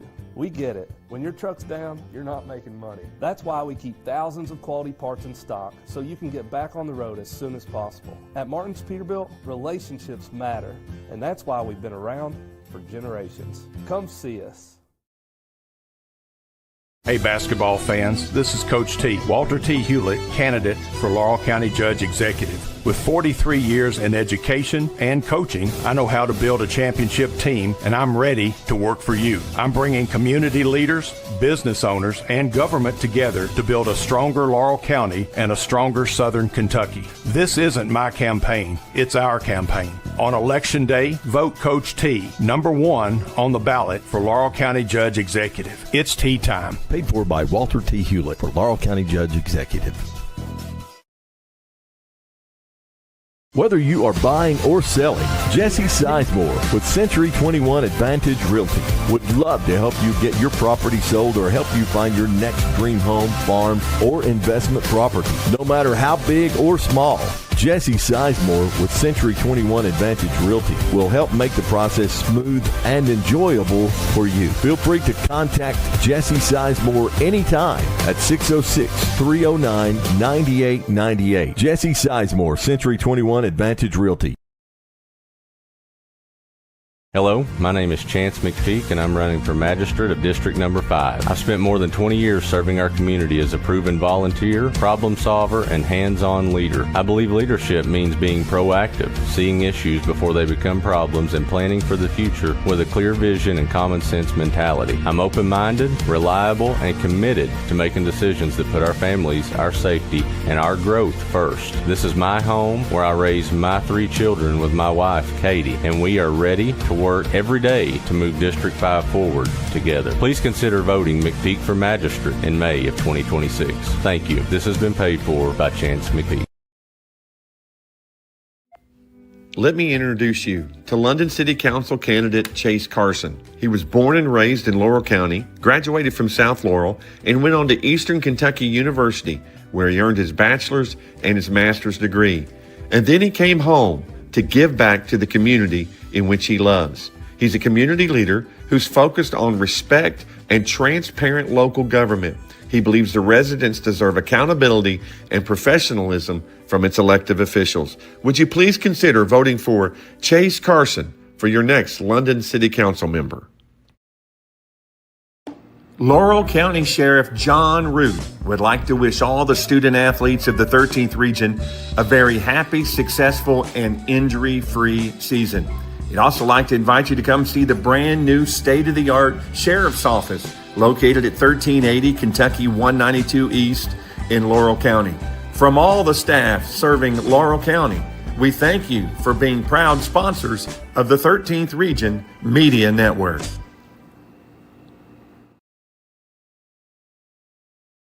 The Martin family has been in the trucking industry for over 3 generations. My grandfather started this company selling salvage parts in the 1960s, and we're celebrating over 20 years as a Peterbilt dealer. Although we've grown and changed over the years, our focus has always been on you. We get it. When your truck's down, you're not making money. That's why we keep thousands of quality parts in stock so you can get back on the road as soon as possible. At Martin's Peterbilt, relationships matter, and that's why we've been around for generations. Come see us.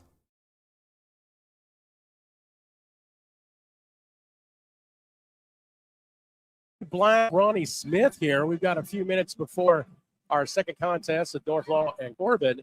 Randy Worley will be joining me for that broadcast as well. Oh, by the way, Ronnie, when's the last time you took a vacation?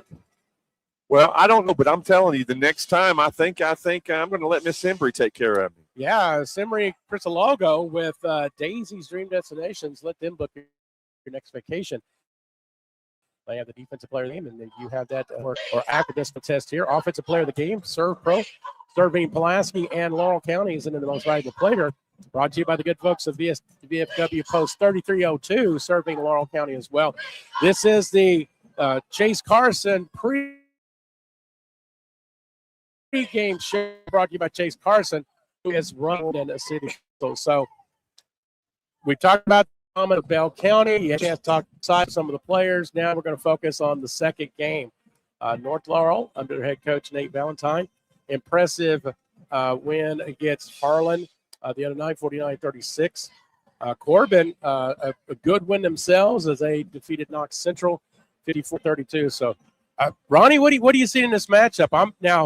I think on paper people are, thinking this is North Laurel's to lose, but hearing some scuttlebutt that they wouldn't be surprised if Corbin comes in here and takes it. But what are your thoughts? Well, Tony Petrosky, 26 years, he's got to be one of the best to ever coach in the 13th region. On January the 6th, they played. North Laurel wins by 13. So they won pretty easy there early in the season. And they're matching up here today. Of course, North Laurel won the championship Reed senior year against Corbin. And these guys match up very well. One thing that I will say, thinking about North Laurel and thinking about Corbin had a rough season. They were under 500 or right around there most of the season. But their last few games, they beat South Laurel, they beat Whitley County, who had beat them twice, and then Knox Central. They're probably the hottest team in the region. Yeah, coming in, they were teetering around the 500 mark, but coming in with those 3 wins, 16 and 13. Arguably the hottest team here in the region. North had a little lull, but I'm going to, again, you got to look at it. That lull included Madison Central, Bell County, George Rogers Clark. But once they got past that, they righted the ship. They went through the 49th district pretty easy. And they were clicking the other night. I mean, Harlan, to Harlan's credit, you and I did that game. And Harlan, they fought, they stayed in. It's just too much Jaguars, and they pulled away with a 13-point win. So, and the Corbin game with Knox Central, it was a tale of two halves. Knox Central was shooting 50% in the first half, 18% in the second half. Corbin shot 68+%. And to talk about, and Knox Central had a 2-point lead in that contest, and then it was Corbin that run early in the third quarter, and it sealed the deal. Yeah, and that was one of the most impressive. I think at one point it was 30-6 or 30-8. Corbin on a big run there. You think in today's game, Cooper Elza and Jordan Rollins, those kids at their guards are going to have to step up. So, and then on the Corbin side of things, you only have Eli Petrosky that's a true big. You got Cunningham and Davison down low. So there's two guys, 6'6" and 7'4", and Petrosky's a legitimate 6'4", and it goes to 6 foot or 6'1". So the size advantage goes to North Laurel, but can you establish that from the outside in by having Rollins and having Cooper hitting some three-pointers to open it up for you? It'll definitely be interesting to see the matchups. We're under 2 minutes away from starting lineups, and we'll talk about those later as we go through that. Again, the winner will take on Bell County tomorrow, or not tomorrow. We'll get a day off tomorrow, actually, day off. But Monday night, we'll finish things up here at 7 o'clock with Bell County and the winner of this one.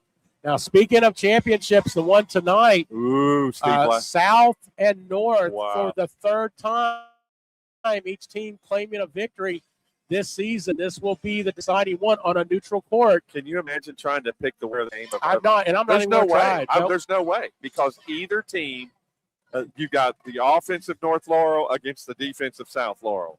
You've got two phenomenal coaches that do a great job. And both of those girls, I watched the interviews last night. Those girls are focused on both schools. They expect and they want to play each other. I noticed that. They ready. Wanted it to be an all North and South championship game. Well, as we were conducting some interviews, and I was just quick chit chat with Haley Combs, and she said we're going to kick their. Oh wow! And it was it's in the Bible, but you know what I'm saying. She said crosstown rivalry. Yeah, so she talk about your confidence, right? But and then we'll talk about Haley later, but she can do it on offense and defense. I mean, and a lot of times her defense leads to her offense, and so she was impressive last night. All right, we're looking to see. I don't see Randy here, so just Randy had to chip out. He'll be back with you tonight. He's gone. So it's just you and me. He's gone. All right, so you're gonna make me do the production work, huh? I mean, you're in the king's chair. Brother. I don't care. We'll switch. So we're just gonna switch things out. Let me get my camera adjusted, because I know you don't want to look at this ugly mug. Getting ready for the starting lineups while Steve's getting everything set up. We appreciate Chase Carson. He's running for your London City Commissioner. He has been sponsoring the pregame show here on the L4 Security 13th Region Media Network, presented by the good folks at Martin's Peterbilt. Hey, and you know what? This goes out to Chase Carson. That's the sound effect. Oh, wow. That was so cool. All right, let's get things going here. Starting lineups for Corbin, the guests on the scoreboard. You can see that on your video screen. 16-13 on the season, defeated Knox Central on Thursday, 54-32. Coached by the Dean of Coaches in the 13th region, Tony Petrosky. Starting at one position, a junior number 1, Clay Aikens, a junior number 3, Trey Person. Senior number 13, Lucas Britton. Junior number 20, Evan Ellis, and our senior number 23, Eli Petrosky. Aikens, Person, Britton, Ellis, and Petrosky for the Red Hounds. And for the home team on the scoreboard, the North Laurel Jaguars under head coach Nate Valentine. 26-7 on the season, defeated Harlan Independent 49-36 on a Thursday. Only one loss in the region, and that was to Bell County a couple of weeks ago. Wow. So they're on a mission as well. Starting for the Jags, junior number 1, Cooper Elza. Senior number 2, Jordan Rollins. Sophomore number 10, Caden Allen. Sophomore number 14, Corey Cunningham. And senior number 30, in a commitment to Liberty University, Reese Davidson. So Elza, Rollins, Allen, Cunningham, and Davidson for the Jaguars. Corbin wearing the red. And so the road red, white numerals, kind of a grayish trim along the sides of the uniform. North Laurel in the home whites. Got the kind of the neon greenish, if you will, numerals. I expect a dog fight here, Steve Black. Oh, yeah. I really do. This game will not, in my opinion, be a 30-point game like that first game. I would be shocked. Yeah. And I think, a lot of people have always said this. I know you've said this. I've said it myself. Tony Petrosky knows how to get the best out of his team. He may not have the most talented team coming in, but he gets the best out of them. Look what he did at halftime of the Knox Central game. The adjustments that he made, it was a difference.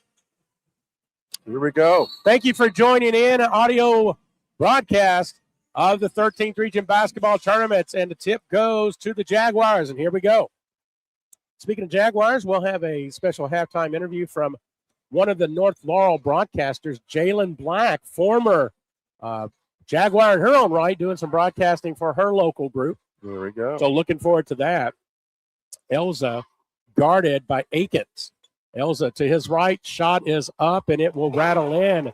Cooper Elza starts things off here from the arena. Corbin opened up in a man-to-man defense, and Cooper just found a seam on that right side and took advantage.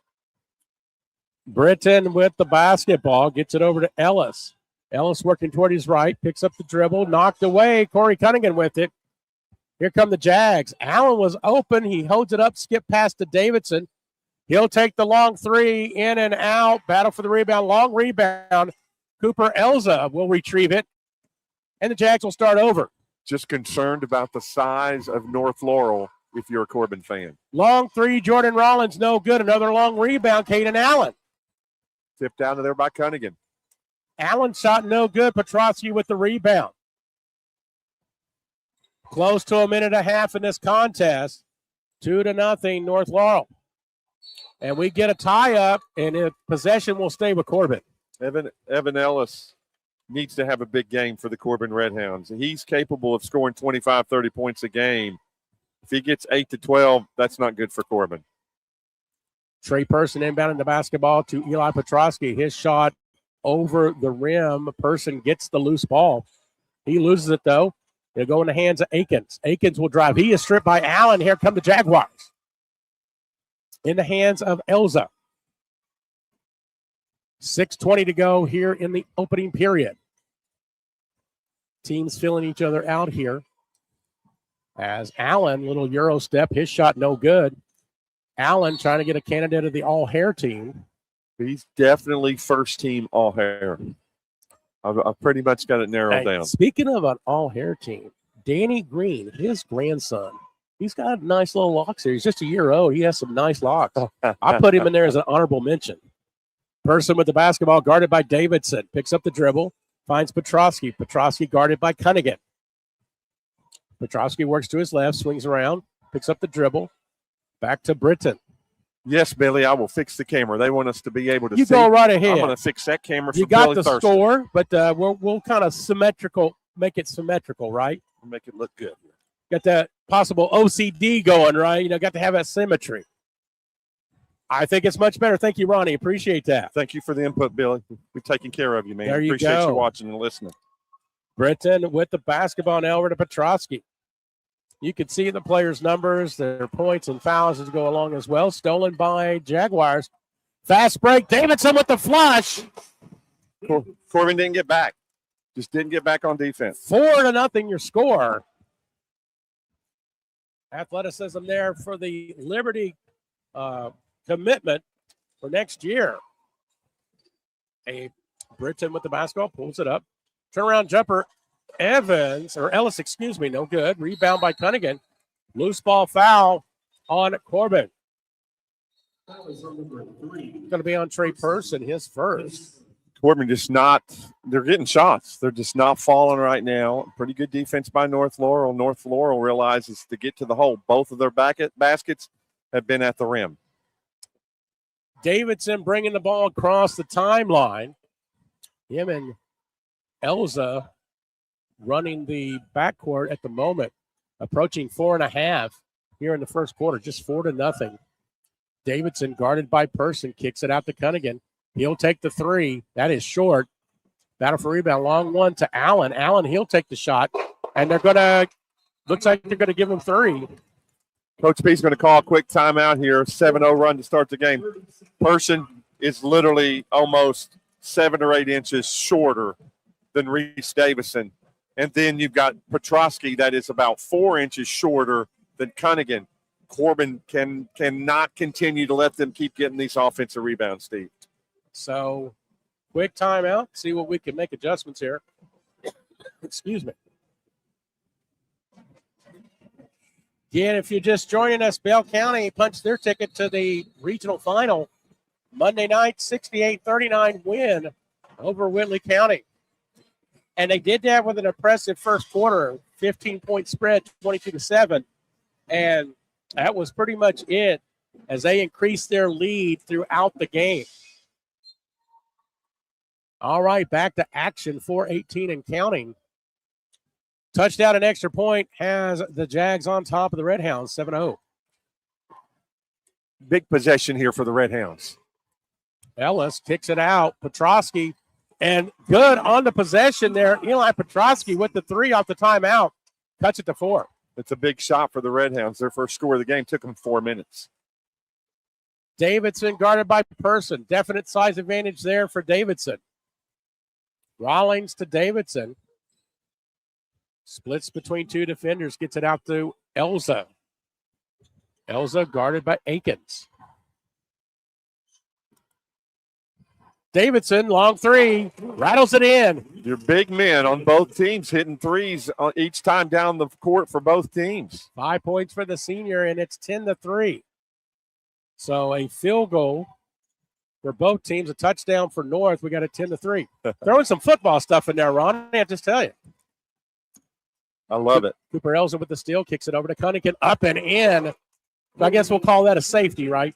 There we go. So 12-3, your scores. We approach 3 minutes here in the first quarter. Elza with a nice steal. Offensive foul called on Evan Ellis. Pushed off there. Substitution in number 15, Mason Sammons. Quarterback. Timeout on the court. We'll take one as well. Back in a moment. 12-3 your score. Hey, basketball fans, this is Coach T, Walter T. Hewlett, candidate for Laurel County Judge Executive. With 43 years in education and coaching, I know how to build a championship team, and I'm ready to work for you. I'm bringing community leaders, business owners, and government together to build a stronger Laurel County and a stronger Southern Kentucky. This isn't my campaign, it's our campaign. On Election Day, vote Coach T, number 1 on the ballot for Laurel County Judge Executive. It's tea time. Paid for by Walter T. Hewlett for Laurel County Judge Executive. Whether you are buying or selling, Jesse Sizemore with Century 21 Advantage Realty would love to help you get your property sold or help you find your next dream home, farm, or investment property, no matter how big or small.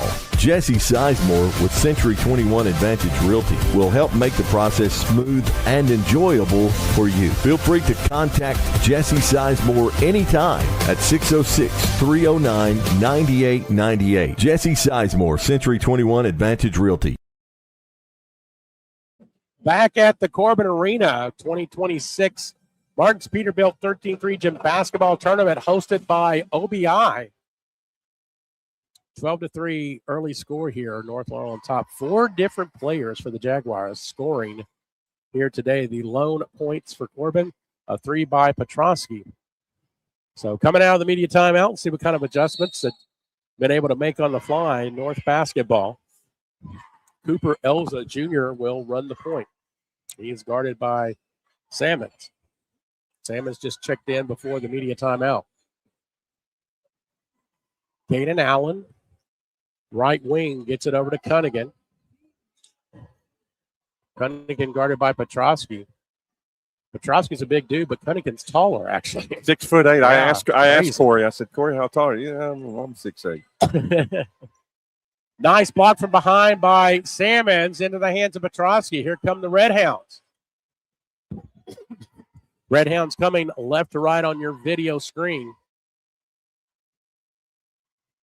Britton being guarded by Rawlings. Britton goes to his left. All the way in, no good. Rebound by Cunningham. Nice try there, just a little bit too hard off the glass. Davidson, left wing. Now top of the key to Elza. Elza near the C in Corbin in the Corbin Arena logo. Under 2 minutes to go here in the first. Swings it over. Jordan Rollins, the three, in and out. Right there for the rebound is Britton. Gets it across to Person. Person working the right side against Davidson. Britton on the right wing. Back to Petrosky. They find Person underneath the paint. He's amongst the trees there. Kicks it out to Petrosky. Nice little scoop. No good, though. Rebound by Cunningham. One and done. No offensive rebounding at all for the Red Hounds right now. Cunningham and Davison are dominating down low. We continue at 12-3 as we are at 1:15 here in the first quarter. Stick around at halftime. We will have an interview with Jalen Black, who is a former Jaguar student, current UK student, who is broadcasting for Jaguar Nation, one of many media outlets here at the Corbin Arena. Ellis driving in is going to get the foul, though. He'll go the line for two. Big deal for Corbin to get Evan Ellis involved. They've got to have his points. And he picks up a foul on Davison. So Davidson's first foul, just 3 whistles here so far. Kind of a contrast to the first game. Randy and I were talking earlier, Ronnie. I think that in that game, our previous game, Bell County, Whitley County, I think that was the first time that we had both teams in a bonus in the same quarter for the entire week. Well, a lot of whistles there. And there could have even been more. Could have been more. That was a very physical game. Number 5, Cam Anderson checking in for the Jaguars. Dalton Henderson, number 22, checks in for Corbin, and Clay Akins checks back in. Lucas Britton getting the break, and Eli Petrosky is out of the game. Approaching 30 seconds to go here in the first quarter. Davidson, 3 from the corner. Give it to him. Wide open. Nobody even got a hand up on him. You cannot leave that young man open. 8 of the 15 points coming from the senior. Final 20 seconds. Trey Person up. It's off the back of the rim in the hands of R.J. Noble, who had checked in as well for North. Number 34.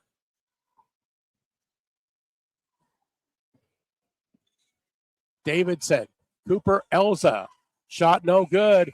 And we've played 1 quarter here from the Corbin Arena, our second semifinal.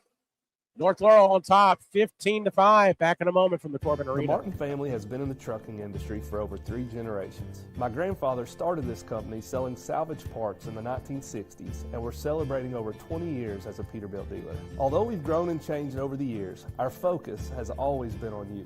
We get it. When your truck's down, you're not making money. That's why we keep thousands of quality parts in stock so you can get back on the road as soon as possible. At Martin's Peterbilt, relationships matter, and that's why we've been around for generations. Come see us.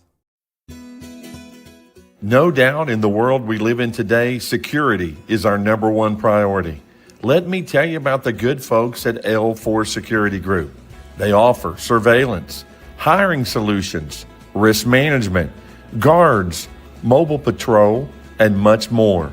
Buddy Blair and John Blanton have over 60 years experience in the industry and protect over 12 states. Make sure you check out their new location at 116 Shiloh Drive in London, Kentucky.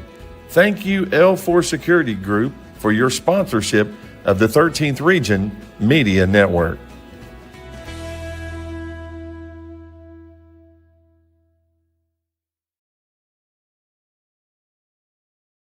Back at the Corbin Arena, second quarter action, second semifinal contest. Winner to take on Bell County on Monday night for the championship. Steve Black, Ronnie Smith here with you. Ronnie, quick thoughts on the first quarter. Corbin's got to get the ball in the hole. They just missed so many shots. They got good shots. They just weren't falling. It's the difference in the game and rebounding. Jaguars start the quarter with possession. Cam Anderson, pass intercepted by Trey Person. Here come Corbin. Chance to chip into this 10-point deficit. Ellis loses the handle, picks it back up, skip pass over to Person.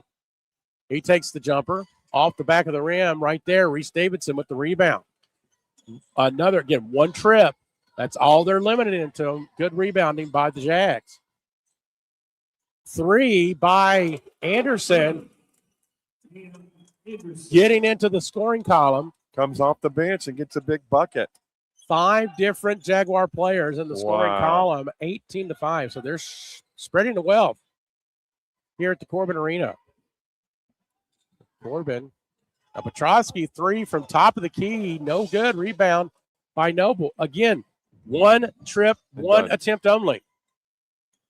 Don't even have Big Cunningham out there. He's getting a rest, but Noble doing a good job inside rebounding. They do not drop off much with Noble in there. Akins with the steal, and he goes up and puts it in. Nice play to be able to use his body as a shield because Elza is a lot taller than him, but Akins able to get it in.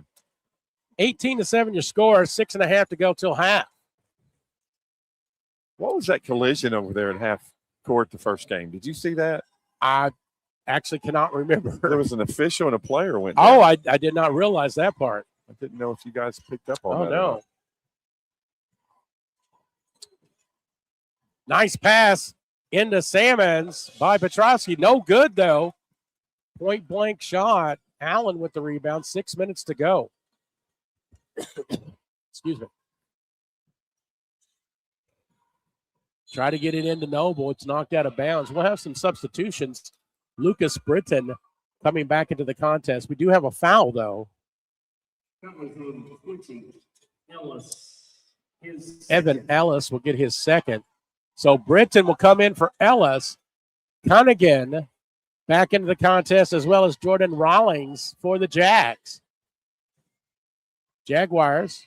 Long 3, no good. Battle for the rebound in the hands of Salmons. Long court pass to Britton. Britton guarded by Rollins. Let's see what they say. It's going to stay with Corbin as it goes out of bounds. Corbin needs to score. They're down 11 points here, 5.5 to go almost till halftime. They need to go on a little run. So another substitution for North Laurel here in a moment. Petrosky goes to his left, goes up, and he'll go to the line as he was fouled. Might be the second on Davison. Nope. They give that to Allen. So Allen, his first personal, will send Eli Petrosky to the line. He's got 3 points on the afternoon, make it 4. Coming in for the Jaguars, Cam Anderson back into the contest. And we'll give Cooper Elzo a little breather. Getting some good minutes are North Laurel from Anderson. Second shot from Petrosky off the back of the rim. Battle for the rebound. Still battling. Let's see what we get. We get a jump ball, and it'll stay with Corbin. Good defense there, Clay Akins. He's the shortest one on the floor. And when the ball hit the floor, he's going to be all over. So coming back into the game for Corbin with the 2 fouls, Evan Ellis. He'll replace Salmons. They get in Akins. Akins to Ellis. It gets stolen, though, by Allen. So an empty trip for the Hounds. Allen with the basketball, guarded by Akins. Works to his left. Picks up the dribble. Finds Rollins. Now top of the key to Allen. Now he'll work right. Pull up jumper. Oh, sweet. Allen shooting the ball excellent tonight. Biggest lead of the game for North. 20-8 your score, 12-point game. Petrosky tries to find Akins underneath. That gets away and back in the hands of North Laurel. So empty trips for Corbin starting to pile up here in the second quarter. Allen guarded by Akins. Swings it over to Davidson. He'll take the shot. Wow. Give him the three. Wow. That's his third. Give him 11, and we get a timeout on the court. Full timeout. So we will be back here in a moment. Give me just a second. Hey, basketball fans, this is Coach T, Walter T. Hewlett, candidate for Laurel County Judge Executive. With 43 years in education and coaching, I know how to build a championship team, and I'm ready to work for you. I'm bringing community leaders, business owners, and government together to build a stronger Laurel County and a stronger Southern Kentucky. This isn't my campaign, it's our campaign. On Election Day, vote Coach T, #1 on the ballot for Laurel County Judge Executive. It's tea time. Paid for by Walter T. Hewlett for Laurel County Judge Executive. Whether you are buying or selling, Jesse Sizemore with Century 21 Advantage Realty would love to help you get your property sold or help you find your next dream home, farm, or investment property. No matter how big or small, Jesse Sizemore with Century 21 Advantage Realty will help make the process smooth and enjoyable for you. Feel free to contact Jesse Sizemore anytime at 606-309-9898. Jesse Sizemore, Century 21 Advantage Realty. All right, back at the Corbin Arena off the timeout. Corbin basketball down by 15. Steve Black, Ronnie Smith with you. The final semifinal game of the tournament. After this, all championship games to finish things out. Britton for the three, no good. Rebound by Allen. Corbin just has to find another score, Steve. No one is picking up that slack, and they are digging a big hole. Halfway through the second, Allen shot no good into the hands of Ellis. We'll have another media timeout coming up here in a moment. Corbin, Ellis to Person. Person drives in and puts it in. Trey Person, his first two of the afternoon. Cuts it to 13, 23-10. Allen coming up, working his way to the right. Switch over to Cam Anderson. Now back to Jordan Rollins. Jordan top of the key. Swings it over to Allen. Allen on the right wing. Allen guarded by Britton. Now Jordan Rollins. He'll take a three from the wing, and it's good. Yeah, you get that young man hot, and Corbin will be in trouble. 1, 2, 3, 4, 5, 6 trifectas for the Jaguars here in this contest. 2:55 to go, and they have a 16-point advantage over Corbin. Petrosky for the three, no good. Rebound by Rollins. One and done. And that is the theme right now here in this first half. Corbin unable to get any second, third chance opportunities. Nice pass into Davidson. Athletic move. Turn around. Good. He gets the ball in front of the rim like that. There's not a whole lot anyone on the Red Hounds can do. 5 points in the quarter, 12 overall for the senior. Ellis puts it up. No good. Off the backboard. Loose ball. Still loose. Still loose into the hands of Cunningham. Cunningham goes up. No good, but he'll go to the foul, as I believe they'll get that one on Petrosky. Yeah. Wow. Just a tough outing for the Red Hounds so far. They're actually going to give that one to Britton. Really? Yeah. Going to put Cunningham on the line. I was surprised myself. Eli's like, okay. He's like, sure. Merry Christmas. Sure. Corey Cunningham, sophomore. First one does not go in. So Cooper Elza back into the contest. Big Dalton Henderson. He's about 6'5". He's 20, checked in. 22 Dalton Henderson. Gives him a little size there. Second shot this time goes in. And I think this time we will have a little media timeout back here in a moment from the Corbin Arena. Hello, my name is Chance McPeak, and I'm running for Magistrate of District Number 5. I've spent more than 20 years serving our community as a proven volunteer, problem solver, and hands-on leader. I believe leadership means being proactive, seeing issues before they become problems, and planning for the future with a clear vision and common sense mentality. I'm open-minded, reliable, and committed to making decisions that put our families, our safety, and our growth first. This is my home where I raised my 3 children with my wife, Katie, and we are ready to work every day to move District 5 forward together. Please consider voting McPeak for Magistrate in May of 2026. Thank you. This has been paid for by Chance McPeak. Let me introduce you to London City Council candidate Chase Carson. He was born and raised in Laurel County, graduated from South Laurel, and went on to Eastern Kentucky University, where he earned his bachelor's and his master's degree.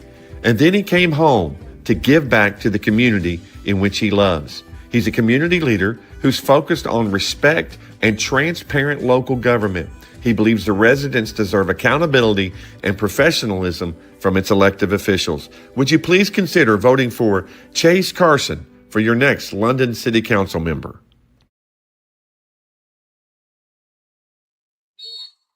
.208 to go till halftime. 29-10 your score. Steve Black, Ronnie Smith, giving you our audio broadcast from the L4 Security 13th Region Media Network of the 2026 Martins Peterbilt 13th Region Tournament.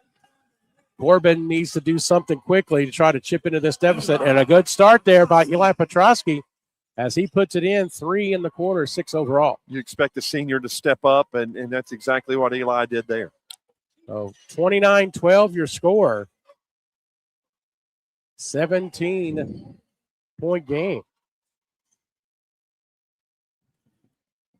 Rollins to his left, kicks it over to new player number 15, Braden Hampton Jr. into the game for the Jags. Hampton into Davidson. Davidson guarded by Petrosky. Nice battle there. Davidson, no good. Here comes Trey Person. Corbin trying to string together some buckets. Person shot no good. Battle for the rebound. Still battling. It goes out of bounds, but it'll go to the Jaguars. Yeah, they've got to have a little bit better shot selection there, Steve. It's literally just kind of it's hard in this lane to the Giants. It's easier said than done. Exactly. It'd be tough for us. Now you're a big guy now. You got some height on you. It'd be tough for you. Yeah, absolutely. I'm big, but in a different way. It'd be definitely tough for me. Set a good screen. That's what you Final minute here. Yeah, you go. Nice shot from Cunningham. Assist by Hampton. And it's 31-12. Holding North to 31 at halftime is not a bad thing, but Corbin only scoring 12. Yeah. That's the dagger. Petrosky with the steal, and he'll go to the line as he was fouled. Big steal there by Eli. Eli's giving it everything he has. It's his final game if they lose, and he doesn't want to go home. Who did they give that foul on, my friend? Do you remember? Trying to figure it out. Petrosky's first shot goes in. It was either Cunningham or Elza. Let's see. Looks like Elza. We'll give it to him. Second shot, no good. Here comes the Jaguars. 20 seconds on them. So final seconds here till halftime. We'll adjust the camera at the half. I'll have a halftime interview. And Ronnie's going to get ready set to do that right now. So Davidson goes to his left. Up and in for Davidson. And your score at the half, North Laurel 33, Corbin at 13. So we'll let Ronnie make the adjustments there.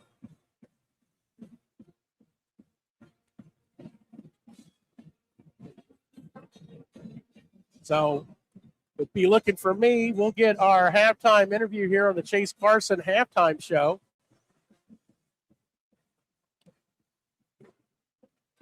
So again, it's been all Jaguars. Big second quarter there, but 1, 2, 3, 4, 5, 6 Jaguars scoring here in this game. Only 4 Red Hounds. So Jaguars able to share the wealth of this. And so come on in here, Jalen, so we get her going here.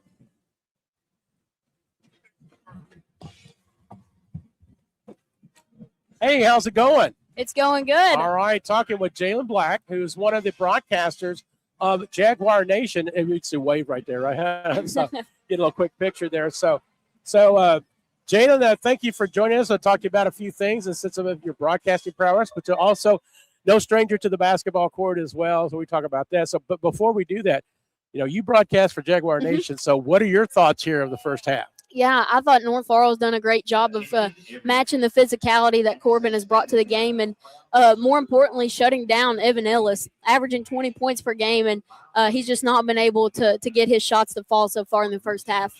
Very good. Now, what got you into broadcasting? Honestly, it was probably my junior year of high school, and I was, thinking about my career path, what I wanted to do. Basketball was about to end, and I was getting ready to go into college, and I wanted to find a way to still be involved in the sport.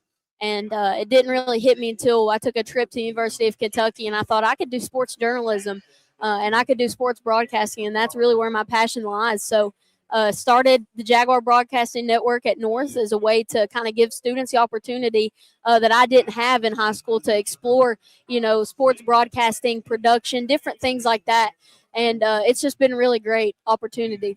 Now, starting the program, so kind of in on the ground floor. Now, with some, we've had a chance to talk to some other student broadcasters this year, and you can attest to this. But I think we've had more influx of student broadcasters this year than any other year.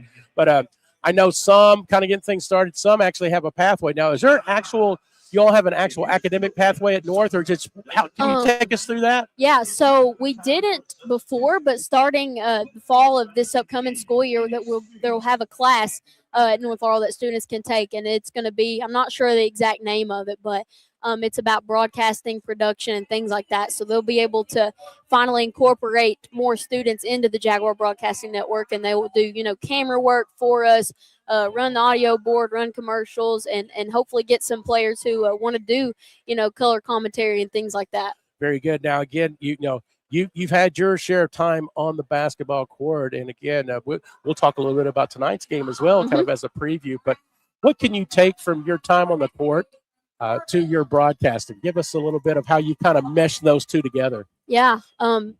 Obviously, I think the one thing is just the basketball knowledge, the basketball IQ.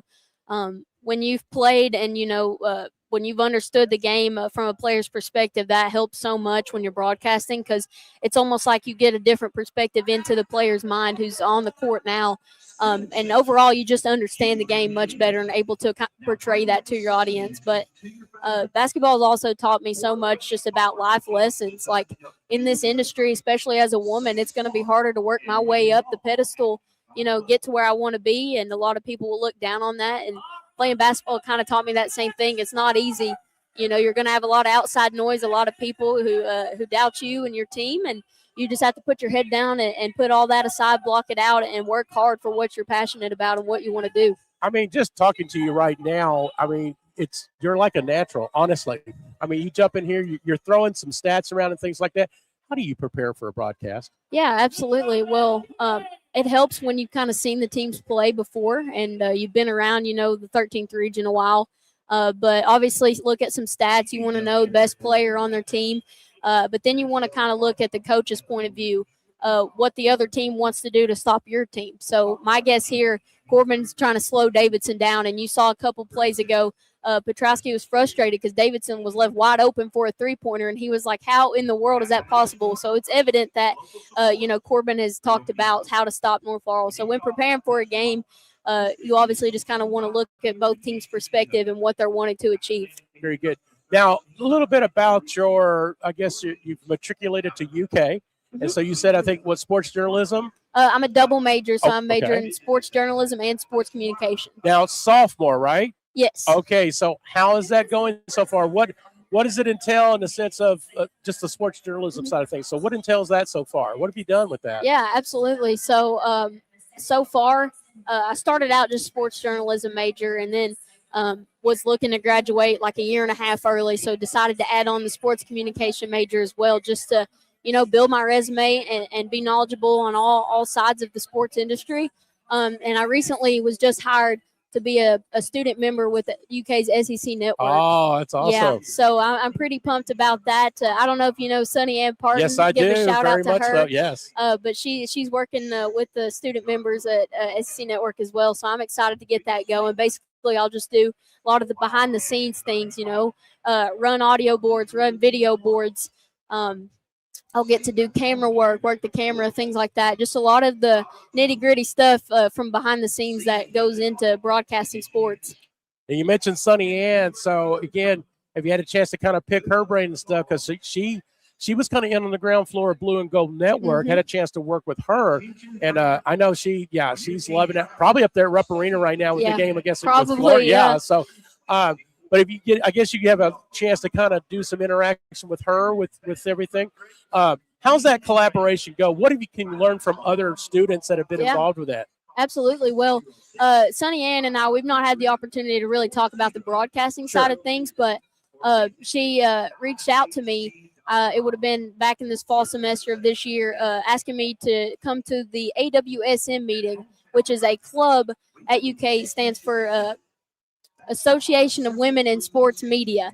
So Sunny Ann is, I believe, a planner. She is something on the executive board of that club. Gotcha. And it's been an awesome opportunity. I've met so many people through that club and had the opportunity to talk and make new connections with other women in the sports industry. That's awesome. And you definitely take every advantage that you can to get to network and things like that as you're still young into your majors.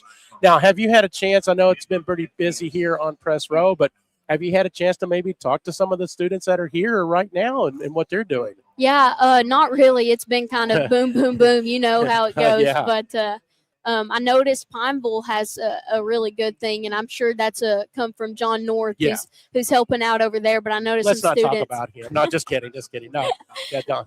But I noticed some students over there, so I love it. Pulaski County, I know, has a really great broadcasting network. And I've heard that South Laurel is in the works of, starting their own student network as well. So like you said, it's starting to pick up pace, and it's just a really great opportunity to kind of highlight a career path that some may not think about. What advice would you give an up-and-coming high school student that would like to be involved in broadcasting and things like that? My advice would just be, if you're passionate about it, pursue it with everything you've got. And if you have the opportunities to do it, it might be scary at first, and you might be a little nervous, as I was getting into it, but practice, practice, practice. One thing I do a lot that helps, if you're watching a UK game on your TV, mute the screen and you pretend to be the broadcaster. You do the play-by-play while watching the UK game, because really getting that repetition and the feel for your flow as a commentator is really important. Now, who do you primarily work with when you're dealing with Jaguar Nation as you're doing broadcasting? Who have you worked with? Tell us a little bit about your partners and maybe how they've helped you. Yeah. Well, I'd be bad if I didn't mention my number one, my favorite partner is my dad, Mike Black. Used to be the principal at North Laurel, and he's the one, along with athletic director Ethan Eversole, that kind of helped me get the Jaguar Broadcast Network going. So he just does it because he loves doing it when I'm on the games. And that's who's taught me everything I know about sports. I mean, my dad has been an official, played sports growing up, just knows so much about, football, baseball, basketball, things like that. So it's been awesome, to have him as a partner on the broadcast and kind of get to share that love for basketball together. Now, I know you guys do basketball, and I believe you do softball as well, because I saw you guys at the regional tournament last year. Do you do any other sports besides those two? Just what are some other things that you guys do within the Jaguar Nation sports-wise? I personally do not, just because basketball, is my main thing. Yeah. But we covered football games this past season. We covered soccer, boys and girls soccer. So we're doing everything we can to kind of cover. We also started a monthly show called the Jaguar Den. Okay. And this show highlights every sport that's currently going on, winter, fall season, and into spring. We've covered archery. We've covered swim. We've trying to cover all these sports that don't get the mainstream, kind of like basketball and football and other sports like that. And it's been awesome, even for me, to learn, about how different it is from sport to sport and how the athletes prepare and get ready to be the best they can. Very good. So we'll talk about this, and I'll let you go. We got about 5 minutes, and of course, you've got work to do too, right? Yeah. So let's talk about tonight. And so you've got North Laurel, South Laurel, Crosstown Showdown number 3. Each Yes. team has gotten a victory. So on a neutral court, I know you're going to be a little biased, but take it this way. What do you expect to see from both teams tonight? Yeah. Obviously, North Laurel, I thought they've been playing outstanding in their tournament run so far. Really hot start against Bell County. And it's obvious, Mariella Claybrook. But one underrated part of our team, I think a lot of people don't appreciate as much, is our lone senior, Haley Combs. Yes. If you just kind of sit back and just watch the way she carries herself on the court and the way she's, always trying to teach the younger kids and the way she brings the team together, during big runs, things like that, it's an important part of our team. Her leadership is what has carried this team to the caliber it's been at this season. I've never seen somebody that's so proficient on defense, but turns it into instant offense herself. There's been tons of times where she's gotten a steal, taking it coast to coast for a bucket. She could be an offensive player of the game, defensive player of the game, but no, she seems to definitely have all the tools. So, all right, so what's your prediction for tonight? Obviously, I'm going to predict the Lady Jags win, but credit to South. I mean, what Coach Winland's done, just in the few seasons he's been there has been incredible. South Laurel's going to make it hard. It's not going to be easy. I know that. Coach Mahan knows that. The girls know that. They are going to do everything they can to kind of shut Mariella Claybrook down in the paint and shut all access to the paint off. That includes Combs and her penetration. And they're going to force players like Bill Lewis and Bill Mahan to knock down threes. We saw that last season when they beat us over in the jungle. So it's not going to be easy. They're gonna put the defense on us and make us score and earn it. I'm looking forward to that one. It may be the best matchup here in the tournament, and also basketball in general in Laurel County. I mean, both schools, their programs, their feeder systems, and all that. You've been a product of that, and it's just top notch, right? It's a class of the region. So. Again, somebody's got to lose, somebody's got to win, but I think we can hope for a really good game. Absolutely, and like you said, it's just great representation of Laurel County and kind of continuing that tradition that the Laurel County women's team started, winning state championships before it split into 2 high schools. So, whoever wins, whoever loses, it's just a great day to be a part of that Laurel County tradition. Well, you have a great call tonight, Jalen. Thank you very much for joining us, and best of luck to you as you continue with UK, and I want to see you like on ESPN or Fox someday. How's that? That's the goal. All right. Thank you very Stephen. much. All right. Jalen Black here, member of the Jaguar Nation, broadcast here at the regional tournament. So we thank her for her time. And so we got a couple of minutes before we get started in a third quarter action. Get my computer set up. But we'll take a break and we come back. Ronnie Smith will join me as we get set for third quarter action. Your score at the half, it is North Laurel 33. The Martin family has been in the trucking industry for over 3 generations. My grandfather started this company selling salvage parts in the 1960s, and we're celebrating over 20 years as a Peterbilt dealer. Although we've grown and changed over the years, our focus has always been on you. We get it. When your truck's down, you're not making money. That's why we keep thousands of quality parts in stock so you can get back on the road as soon as possible. At Martin's Peterbilt, relationships matter, and that's why we've been around for generations. Come see us. Play, Laurel, Lee, and Henry counties. Look for us on YouTube and Facebook under PRTC TV. We are proud to be back here at the Corbin Arena. About a minute away from third quarter action. So a couple of stats here from halftime from the good folks at Barberville. North Laurel shooting 52% overall from the field, 46 from behind the arc, 1 of 2 from the line. Corbin only 25%, 4 of 16. 1 of 5 from behind the arc, 4 of 5 from the line. Leading scorer, Reese Davidson with 15 points, 2 rebounds. Leading scorer for Corbin, Eli Petrosky with 7 points. Rebounding-wise, North has doubled up, well, almost doubled up. Corbin 16-9 on the rebounding edge. Corbin with 3 more turnovers, 6-3. Assist, 9 assists by the Jaguars. So leading to some easy buckets. So tall order for Corbin. Again, we want to thank Jalen Black for joining us. I thought that was an excellent interview, and so best of luck to her And I like the connection there because I had a chance to work with Sonny and Parton over on Blue and Gold. So I wish both of those the best. And it's great that both are going to be involved with the SEC network at UK. Well, back to action here, third quarter.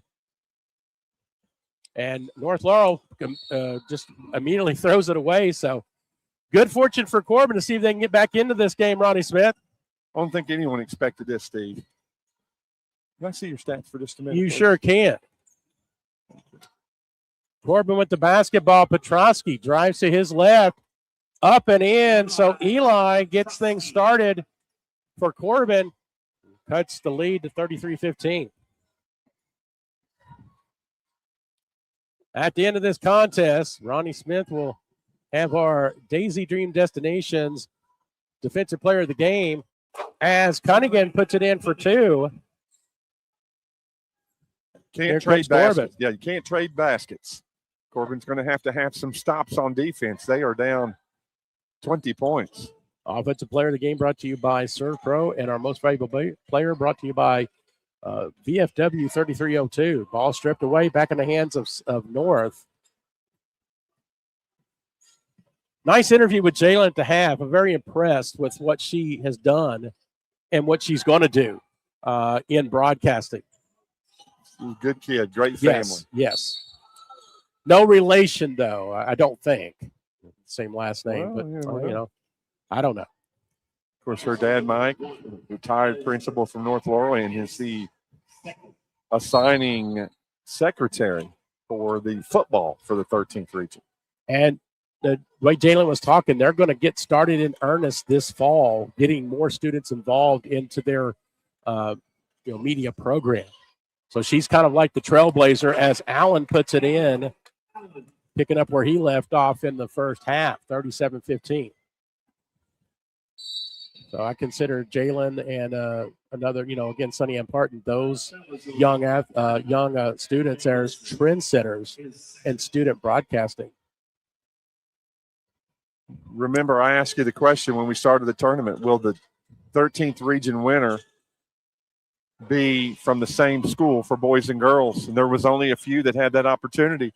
And the way it's looking, there might be a school that has the opportunity. Yeah, definitely. Three-pointer no good from Rollins.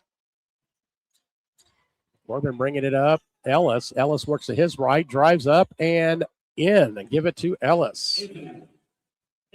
His first bucket, 4 points overall, 37-17. Ronnie, as you said, cannot be trading baskets here. As time will start to kind of get away from Corbin, they're going to have to really get some stops. Jordan Rollins, three, and you're not going to do it with him hitting threes. No, and he's, like I said, he gets hot. He's a game changer. That's the seventh three-pointer as Ellis returns the favor with a three of his own.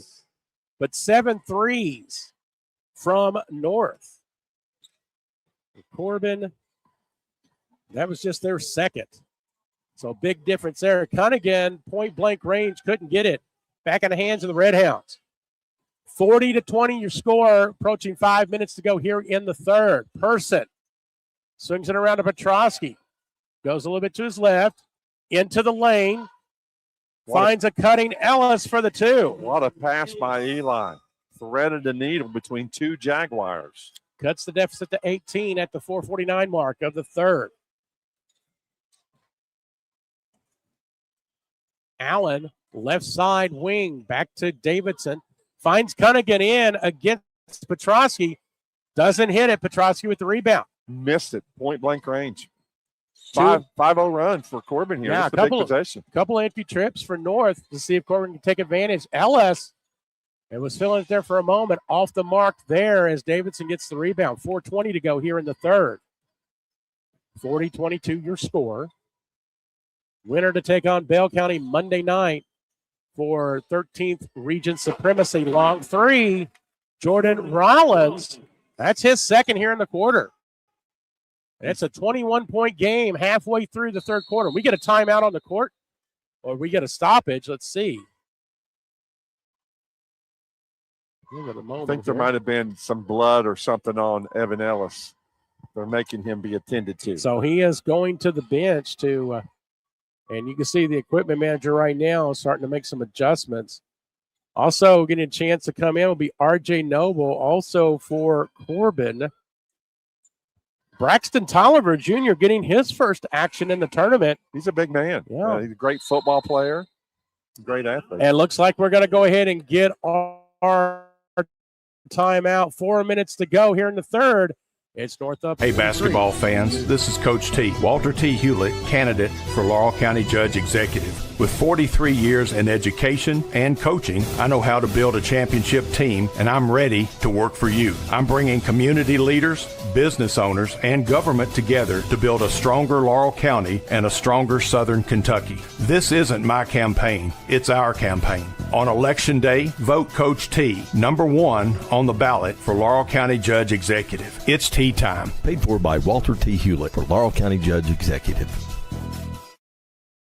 Whether you are buying or selling, Jesse Sizemore with Century 21 Advantage Realty would love to help you get your property sold or help you find your next dream home, farm, or investment property, no matter how big or small. Jesse Sizemore with Century 21 Advantage Realty will help make the process smooth and enjoyable for you. Feel free to contact Jesse Sizemore anytime at 606-309-9898. Jesse Sizemore, Century 21 Advantage Realty. 9 points in the quarter for Corbin. The only problem is North has 10. So they've actually increased their halftime lead. Steve Black, Ronnie Smith here. Semifinal game of the boys tournament. Tonight, Randy Worley, myself, will bring you the championship game of the girls tournament, South and North. Third time this season. Britton with the basketball over to Ellis. Ellis guarded by Elza. Braxton Tolliver in the contest. Britton, Ellis, they got the wardrobe taken care of there, but Tolliver stays in the contest. Loose ball, still loose ball. Tolliver in there. And finally they blow the whistle and give the jump ball. It'll stay with Corbin. Surprised that Corbin didn't try to call a timeout there while he had the ball on the floor. So giving Eli Petrosky a little breather. 3:24. We still may have another media timeout here in a moment. Britton's shot no good. Salmon's in the game as well. Gets it back to Tolliver. Trey Person, he'll take the three off the mark. Tolliver, the big man, and puts it in. He's getting some minutes. He's taking advantage of it. It's like you said, the first minutes of the tournament for Braxton. First points of the tournament, as you said, for the junior. Good job there as we approach 3 minutes here in the third. Still a 19-point game for North. Davidson, turnaround jumper, bottom. He's not one of the top players in the region for nothing. He shows it on the court here, and he's done it in the tournament so far. Ellis guarded by Elza. Loses the handle out of bounds, and it'll go to the Jaguars. A good defense there by North to cause the turnover. Yeah, North is not letting up. But it was 20 at halftime, and it's 21 now, as you mentioned. Corbin's just matching bucket to bucket. So officials time out. And they're looking at Ellis again, Ronnie. I think there may be, again, some issues. I don't know. We'll see. You look at his nose. It looks rough. I don't know if it's bleeding or if it's his mustache or what they've got going on. They might have stuck something up his nose to keep it from going. But well, they're going to tell him he needs to come off, apparently. So, and that's just the way Evan is. He's a hard player, and he doesn't want to come out of the ballgame. They'll need to, again, address that, just safety precaution. So they'll try again.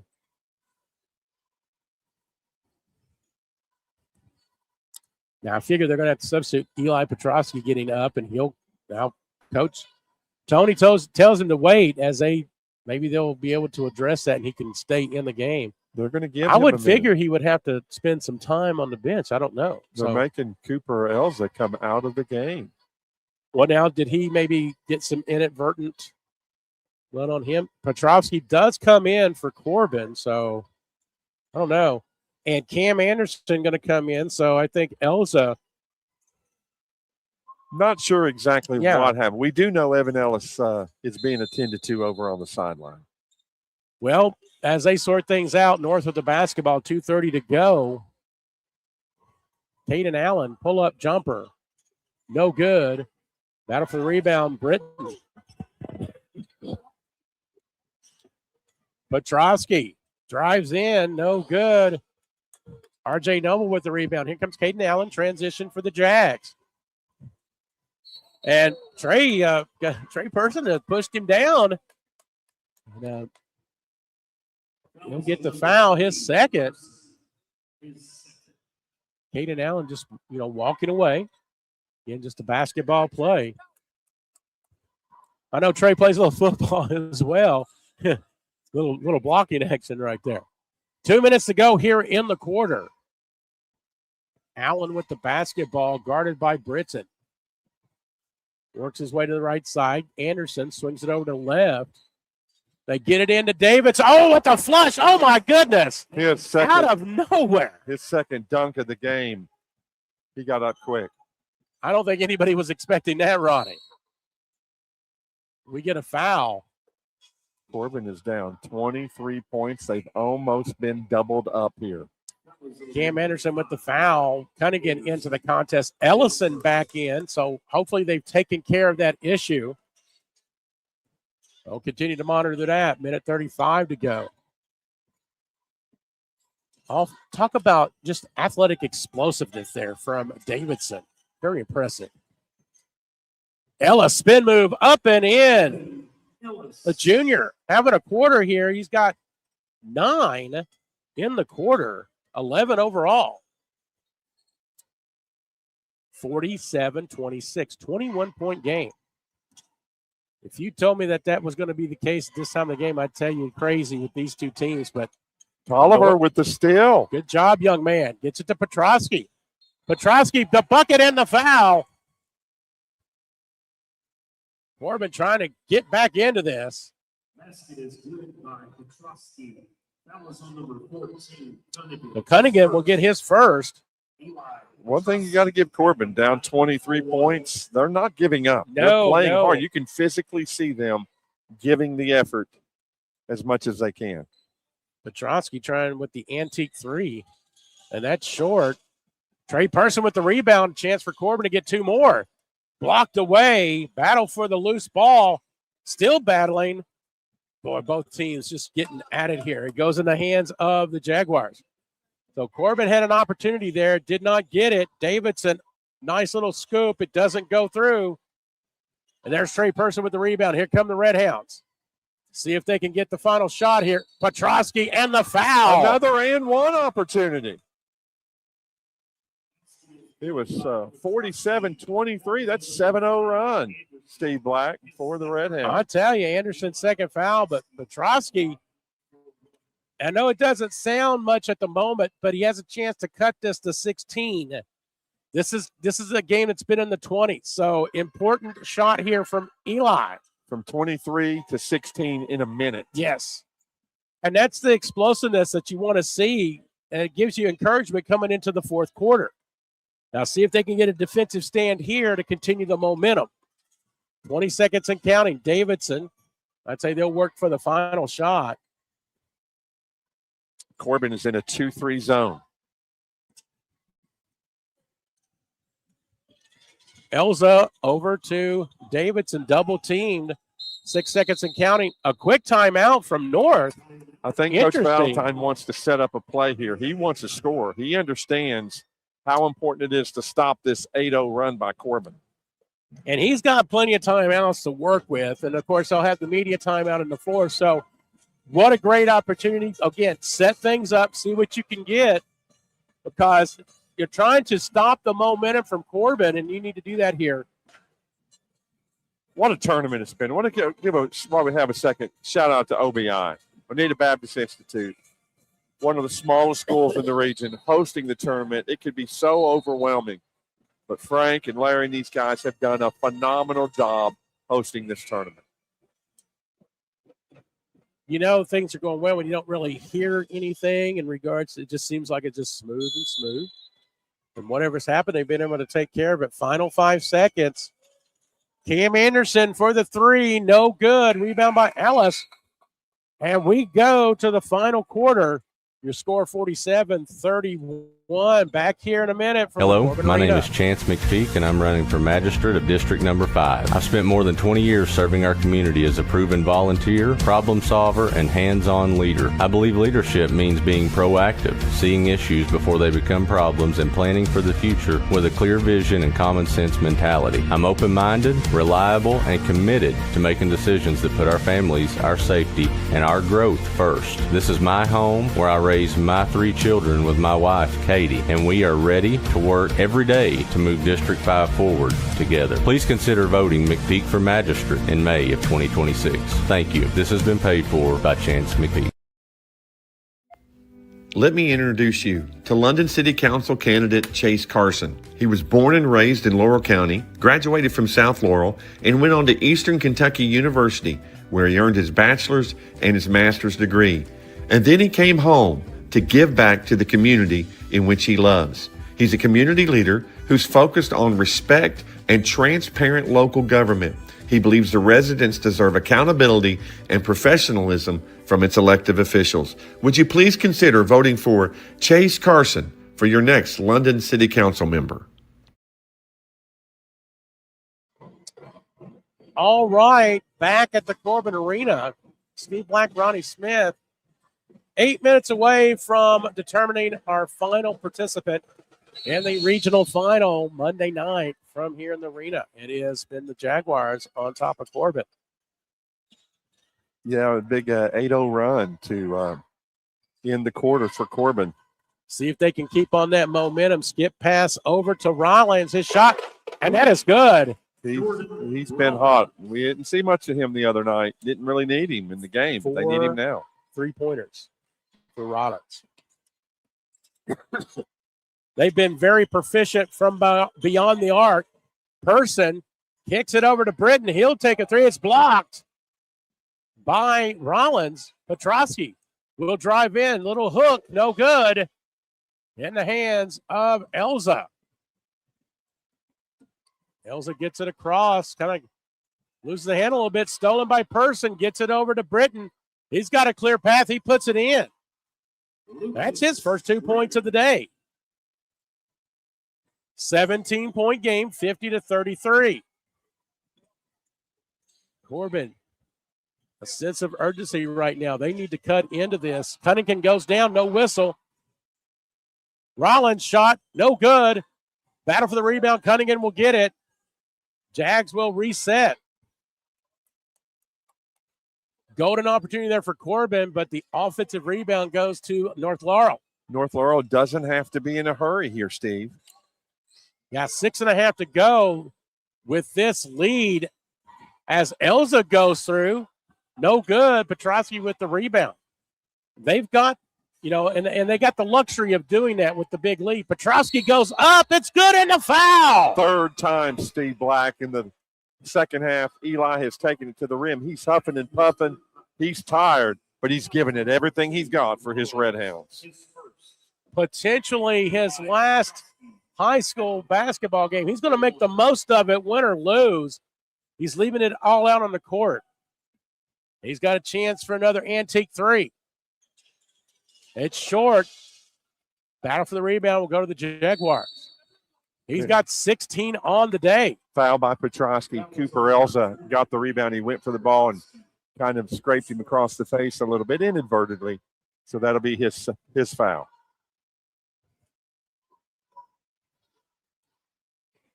He wants to play some more basketball. See if he can will his team back. 15-point lead by North. Closest they've been in quite a while. And you can see now, well, you can't see there listening in, but we can see that North is starting to become more deliberate on offense. Corbin on a 12-3 run right now, Steve. And in most cases, Ronnie, that would be excellent. But when you were down by the 20s, it does get a dent into it. So if they can keep it going over the next couple of minutes, we'll see what can happen. And they get a turnover, so good opportunity for Corbin. Person with another steal. Got what you wanted here. Britton picks up the dribble. They say it was knocked away, so he kept going. Ellis now being guarded by Elza. Elza, top of the key, over to Petrosky, working the left side. Nice pass into Britton. And he'll go to the line as he gets blocked. But again, foul on the play. Clock is stopped. Opportunity for Corbin to cut into this 15-point lead of North Laurel. So Lucas Britton, another senior who wants to not end his career here today. He wants to keep it going. Misses the first. Corbin is struggling from the free throw line. Aikens checking in for the Red Hounds, replacing Salmons. So Britton's second shot. It's good. And we're going to get a timeout. We'll take one ourselves. Back in a moment. Laurel County Sheriff John Root would like to wish all the student athletes of the 13th region a very happy, successful, and injury-free season. He'd also like to invite you to come see the brand new state-of-the-art Sheriff's Office located at 1380 Kentucky 192 East in Laurel County. From all the staff serving Laurel County, we thank you for being proud sponsors of the 13th Region Media Network. No doubt in the world we live in today, security is our number one priority. Let me tell you about the good folks at L4 Security Group. They offer surveillance, hiring solutions, risk management, guards, mobile patrol, and much more. Buddy Blair and John Blanton have over 60 years experience in the industry and protect over 12 states. Make sure you check out their new location at 116 Shiloh Drive in London, Kentucky. Thank you, L4 Security Group, for your sponsorship of the 13th Region Media Network.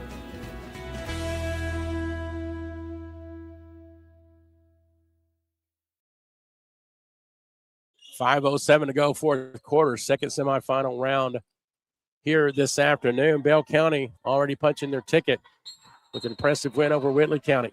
Full court man-to-man defense by the Red Hounds, Steve.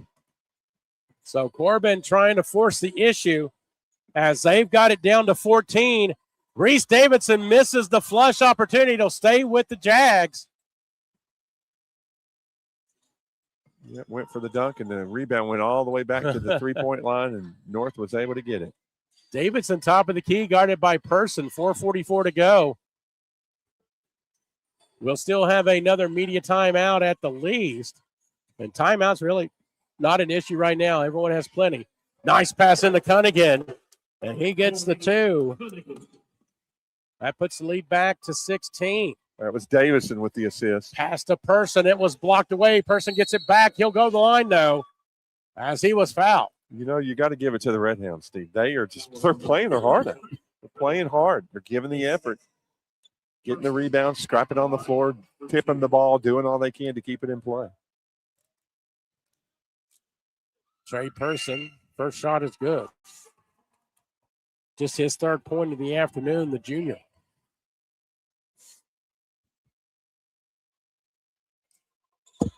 Excuse me, a second shot goes in. That foul was on Davidson, his second. 52-38. 16-point separation. We're approaching halfway through the fourth quarter. Rollins, no good on the layup. Battle for the loose ball in the hands of Britton. Big rebound there by the Red Hounds. See if they can take advantage of this. Petrosky drives in the lane, stripped from behind by Allen. He gets the outlet. He goes up and puts two in. It's a big turnaround right there. Corbin needed 2 more points, and Allen just a great defensive play that led to the other end. 54-38. 16-point advantage. Britton, left wing over to Ellis. Petrosky drives the baseline. Floater, no good. Rebound. They're going to call a foul. Let's see. We're going to go media timeout. We'll take one here ourselves. Last media timeout. Your score, 54-38. North on Hey, top. basketball fans, this is Coach T, Walter T. Hewlett, candidate for Laurel County Judge Executive. With 43 years in education and coaching, I know how to build a championship team, and I'm ready to work for you. I'm bringing community leaders, business owners, and government together to build a stronger Laurel County and a stronger Southern Kentucky. This isn't my campaign, it's our campaign. On Election Day, vote Coach T, number 1 on the ballot for Laurel County Judge Executive. It's tea time. Paid for by Walter T. Hewlett for Laurel County Judge Executive. Whether you are buying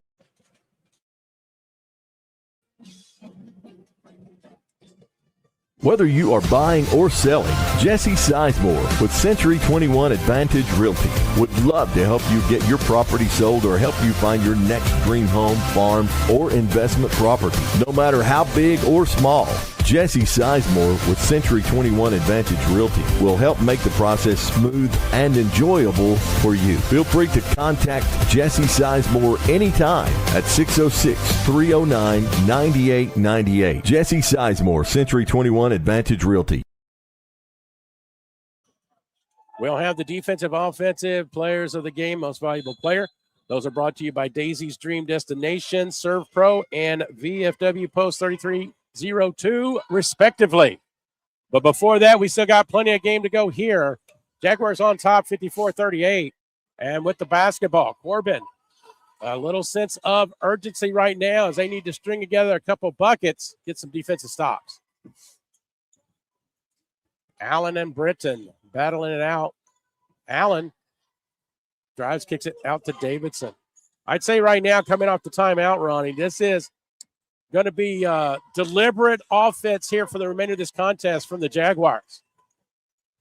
Pass into Cunningham. He gets fouled, though. And I believe that'll be Person.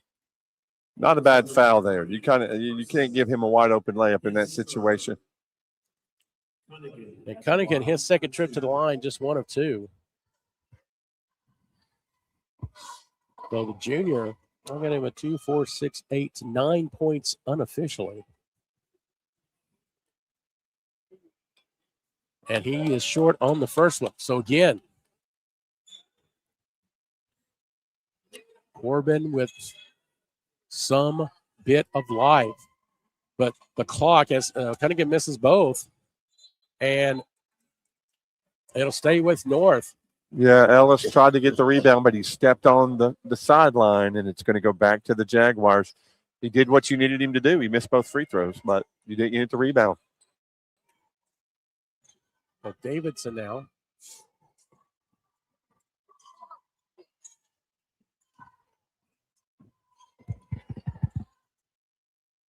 Swinging it out to Allen.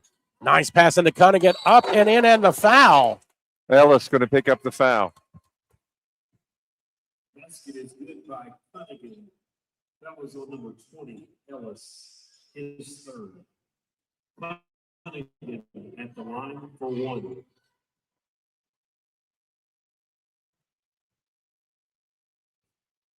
Cunningham's shot, it's good. I got the old antique 3. 5-0 run for North Laurel. It's back up to 19. Again, 2:20 to go.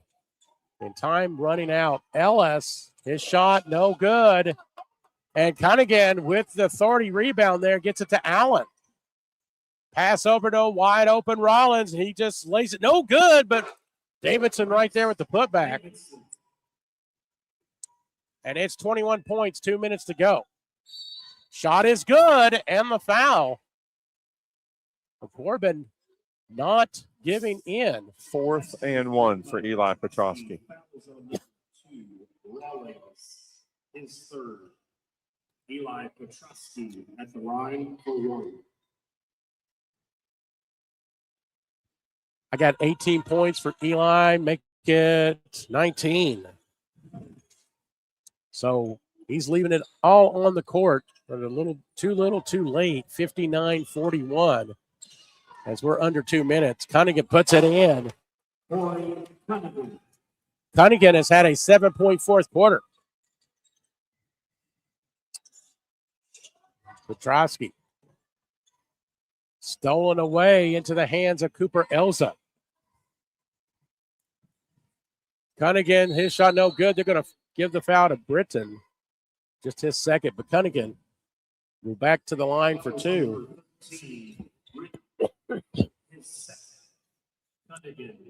But Corbin going to fall to 16-14 on the season. North 27-7. And the rematch of about 3 weeks ago, North Laurel, Bell County, will happen Monday night. Tolliver into the contest. R.J. Noble coming in. Get some players. And Eli Petrosky going to get his flowers, folks. Great career at Corbin. Hugs Coach Tony Petrosky there. Great moment. Big things for that young man. Got in by Cunningham. It's tough on Coach P. I know him. Worked with definitely. him, all these years, and I know inside he's hurting. So more substitutions. Lucas Britton getting his flowers, playing his last game as well. Rest are coming back next year, so the future is bright for the Red Hounds. But for 2026, it's going to be North Laurel and Bell County for Region Gold to Monday night, 7 o'clock. Braxton Tolliver with the putback. Good for that young man. Don't go anywhere. We've got our Superbs after the game. It's going to be good. Got Daisy's Dream Destination by Simbry, the defensive player of the game. Got our offensive player of the game brought to you by Serve Pro, and the MVP by VFW Post 3302. So Ellis with the foul, more substitutions for the Jaguars. And so number 4, Evan Zarate. Number 32, Trey Sandlin. They're not going to let him come in yet as Allen is at the free throw line.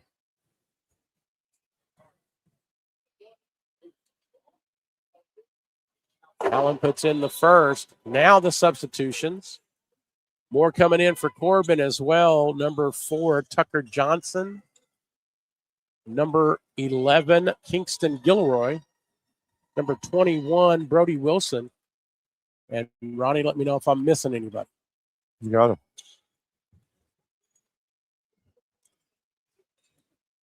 Shot goes in. Some more whistles.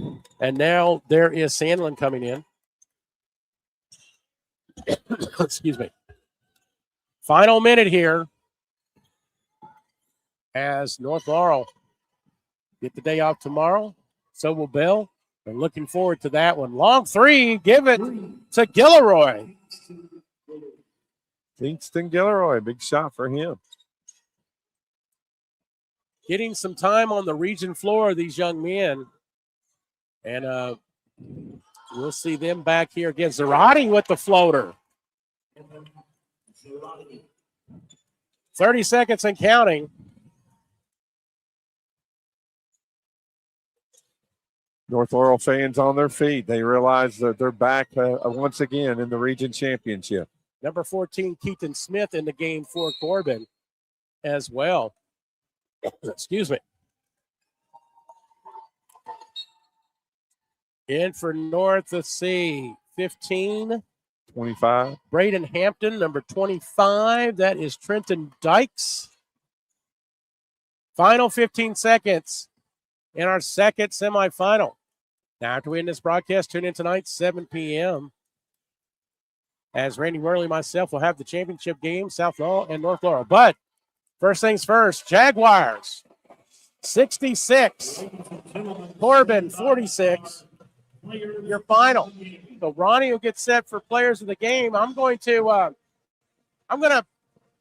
a little commercial here. Do I need to go to the locker room? Let me introduce you to London City Council candidate Chase Carson. He was born and raised in Laurel County, graduated from South Laurel, and went on to Eastern Kentucky University, where he earned his bachelor's and his master's degree. And then he came home to give back to the community in which he loves. He's a community leader who's focused on respect and transparent local government. He believes the residents deserve accountability and professionalism from its elected officials. Would you please consider voting for Chase Carson for your next London City Council member?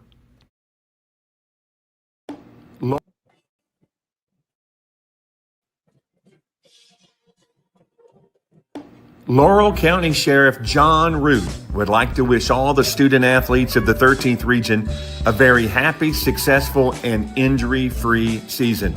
He'd also like to invite you to come see the brand new state-of-the-art Sheriff's Office located at 1380 Kentucky 192 East in Laurel County. From all the staff serving Laurel County, we thank you for being proud sponsors of the 13th Region Media Network. Whether you are buying or selling, Jesse Sizemore with Century 21 Advantage Realty would love to help you get your property sold or help you find your next dream home, farm, or investment property, no matter how big or small. Jesse Sizemore with Century 21 Advantage Realty will help make the process smooth and enjoyable for you. Feel free to contact Jesse Sizemore anytime at 606-309-9898. Jesse Sizemore, Century 21 Advantage Realty.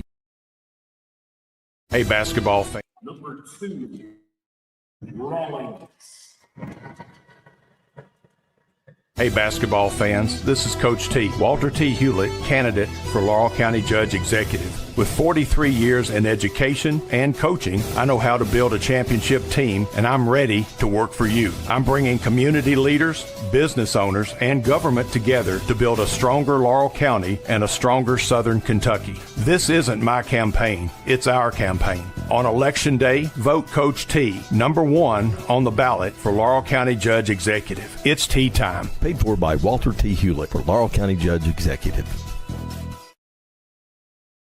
Whether you are buying or selling, Jesse Sizemore with Century 21 Advantage Realty would love to help you get your property sold or help you find your next dream home, farm, or investment property, no matter how big or small.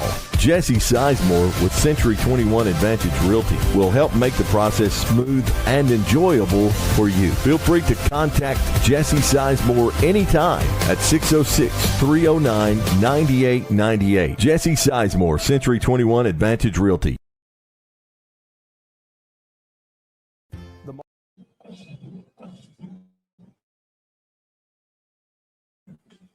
The Martin family has been in the trucking industry for over 3 generations. My grandfather started this company selling salvage parts in the 1960s, and we're celebrating over 20 years as a Peterbilt dealer. Although we've grown and changed over the years, our focus has always been on you. We get it. When your truck's down, you're not making money. That's why we keep thousands of quality parts in stock so you can get back on the road as soon as possible. At Martin's Peterbilt, relationships matter, and that's why we've been around for generations. Come see us. No doubt in the world we live in today, security is our number 1 priority. Let me tell you about the good folks at L4 Security Group. They offer surveillance, hiring solutions, risk management, guards, mobile patrol, and much more. Buddy Blair and John Blanton have over 60 years experience in the industry and protect over 12 states. Make sure you check out their new location at 116 Shiloh Drive in London, Kentucky. Thank you, L4 Security Group, for your sponsorship of the 13th Region Media Network.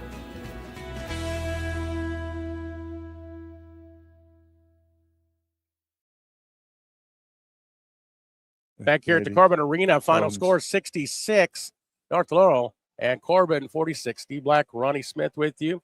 Chase Carson post-game show. Waiting to see if we can get some people, Ronnie, to interview here in the post-game. But first of all, let's take a look at some of the stats. For North Laurel, victory today, 52% from the field overall, 47 from behind the arc. They made 9 3-pointers, 56% from the charity stripe, 42% shooting for Corbin, 30 from behind the arc, and 69% from the charity stripe. Leading scorers for North Laurel, Reese Davidson, 21 points. That followed by Cunningham with 15, Allen 11. Also Rollins with 12 as they got him down here 4 threes. He was 4-8 from 3. For Corbin, Evan Ellis with 11 in his final game here in a Red Hound uniform. Eli Petrosky left it on the court, 19.6 rebounds. Also last game, Lucas Britton had 3 points on the contest. 21 assists, Ronnie, from North. That was huge. And again, 21-6 in the assist department. 12 turnovers for Corbin, just 7 for North. And North led every quarter as they increased. Actually, the third quarter, Corbin did make a little run. So Corbin cut into that deficit a little bit too much of North as they punched their ticket to Monday's championship game with Bell County. So thoughts on the contest here? Well, just North Laurel came and they took care of business. They got up to an early lead, and they were able to maintain and get exactly what they needed for the game. And they did what they needed to win. Had a big night from Jordan Rollins that stepped up and was able to get in there and have a good game. So congratulations to North Laurel for having won the game. They'll play Bell County on Monday night. And Corbin Redhounds, nothing to hang your head. A lot of people didn't think that Corbin would even be here. They persevered, big wins over South Laurel, Whitley County, and Knox Central to get to today. So congratulations to Corbin Redhounds, Coach Tony Petrosky, his 26th season, having another Final Four region appearance. Here in the Chase Carson post-game show, North Laurel went back to their locker room for a minute before they'll come out. We'll go ahead and do the superlatives, talk about our MVP, brought to you by the good folks at VFW Post 3-2. We appreciate you sponsoring the MVP, and that is Mr. Reese Davison. He's the MVP. Serve Pro, offensive player of the game, Mr. Jordan Rollins. He hit some big. How many threes did Jordan end up hitting? It was a lot, whatever. At four threes. Mm-hmm. And Serve Pro of Pulaski and Laurel County. Jordan Rollins is our offensive player of the game, and our defensive player of the game, brought to you by our good friend Simbri Crisologo and Daisy's Dream Destinations, is Corey Cunningham. Corey, he could have been the offensive player of the game just as easy as he could the defensive. He had a great game tonight all the way around. So congratulations to all of those young men for a great performance tonight. I see some players coming out, Ronnie. I'm gonna set my headset down. I'll let you finish it out, my all friend. Right. So I think you're headed out, so we won't see you tonight. I'll see you down the road, my brother. I guess Monday night, you and me? Yes, sir. All right. Thanks again. And when you get finished everything, just go ahead and end the stream. And all right. Myself and Randy will be back for the championship game tonight. So thanks again, Ronnie. Talk to you soon. All right. Thank you, Steve Black, for all you did. You're watching the Chase Carson post-game show. And, we appreciate – hey, guys, how are you? Appreciate them for doing it. How you doing? Come on, brother. How you doing? Mr. Dunkaroo tonight, man. Hey, Reese Davison, MVP of the game. Congratulations, Reese. Big game for you. Anytime you guys play Corbin, it's always just a big rival. Yeah. How important was it for you guys to get off to a quick start tonight? Really important. I think most of the time when we've done that all year, we've got the win. So if we can just come out playing like we can play, don't take any possessions off, we usually get the win. Yeah, you weathered the storm in the third quarter. They're going to make a little run. Harlan did the other night. Corbin made their little run, couldn't get within 12 or so, and then you guys go on a big run and end the game. And, man, you had some nice dunks when you saw that opening in the lane. We're not going to talk about the third attempt. I don't know what happened there. But, hey, I can't complain, man. Ain't nobody else trying, right? Yeah. I turned around. I was like, there's nobody here. Usually it's like whole team's in there. So I turned around. Nobody was there. I'm like, all right, I want to dunk it then. And the second one, my legs were gone, so I'm going to need a little recovery time. Well, people have to realize that, there's a lot of things going on. You only have one day to kind of rest and get ready for the next game. Bell County, man, what do you remember about that game earlier this year? Man, that was a heck of a game. Yeah, I just remember it was really physical, and we were back and forth the whole game. Came down to overtime, and then we couldn't pull away. We got down, I think, 18-4 in the first quarter, so can't get off to a slow start like that. We got to come out from the tip, get ready to go. Well, if we were able to have scripted the season at the beginning of the year, most people had either you guys or Bell County, the number 1 or 2 teams in the 13th region. It doesn't always work out that way, but probably the 2 best teams in the region are playing against each other. But ultimately, your goals as going out with the bang is no less than Rupp Arena. Oh, 100%. I want to win this, and then I want to go there and see what we can do, win the whole thing there, hopefully. So I'm not satisfied with just winning this though. Yeah, and that just changes everything. And you got to. I tell you somebody that I was proud of tonight. Jordan Rollins stepped up, got some big threes. If he starts hitting those threes, that makes your job easier. 100%. We needed him tonight, and he came up huge for us, knocking down open shots. And then I think I only had like 3 or 4 rebounds, and that's because they was getting them all. So I was like, I mean, we can keep doing that. That's big. Yeah, that's really true. But thanks for joining me, buddy. Congratulations. I'm proud of you, man. I know you got to do all these interviews. You got to get tired of it. Keep smiling. You're doing a great job. Appreciate it. Thank you. All right, Mr. Reese Davison. He is our MVP of the game. And Mr. 6'8", Corey Cunningham back with us. How you doing, big guy? Another great game, brother. Yeah, I had a great game, I guess not. Well, that fourth quarter, I mean, that's the thing is you turned it on. Everybody looked like was getting a little bit tired. Reese talked about missing his dunk there because his legs were kind of going out from under him. You kicked it in the fourth quarter. Yeah, they started kind of making a little bit of a run, so I was like, yeah, we're not going home today. So I just want to do anything I can to help the team win.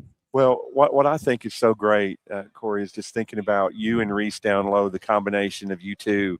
There's not very many teams, not even in the 13th region, but across the state that can handle the bigs. If they put their big on Reese, that means you're going to have somebody smaller guarding you, and that's really what happened tonight. And Coach exploited that, and you had some opportunities, and you finished around the basket, which is important. Yeah, that's usually what happens is they put their big guy on Reese, and he's a main focus. So I mean that leaves offense open up for me, and again that middle pick and roll screen and roll to the basket and get some easy shots. I thought you played some great defense tonight too. I was able to get in there and alter some shots. And when they came in there, Corbin's a very physical team. How was it banging around inside? Oh man, it was a little rough. I mean, Petrowski, I mean, he's a big boy. Yeah, he's a beast. So yeah, but it was just very physical game. I'll say that.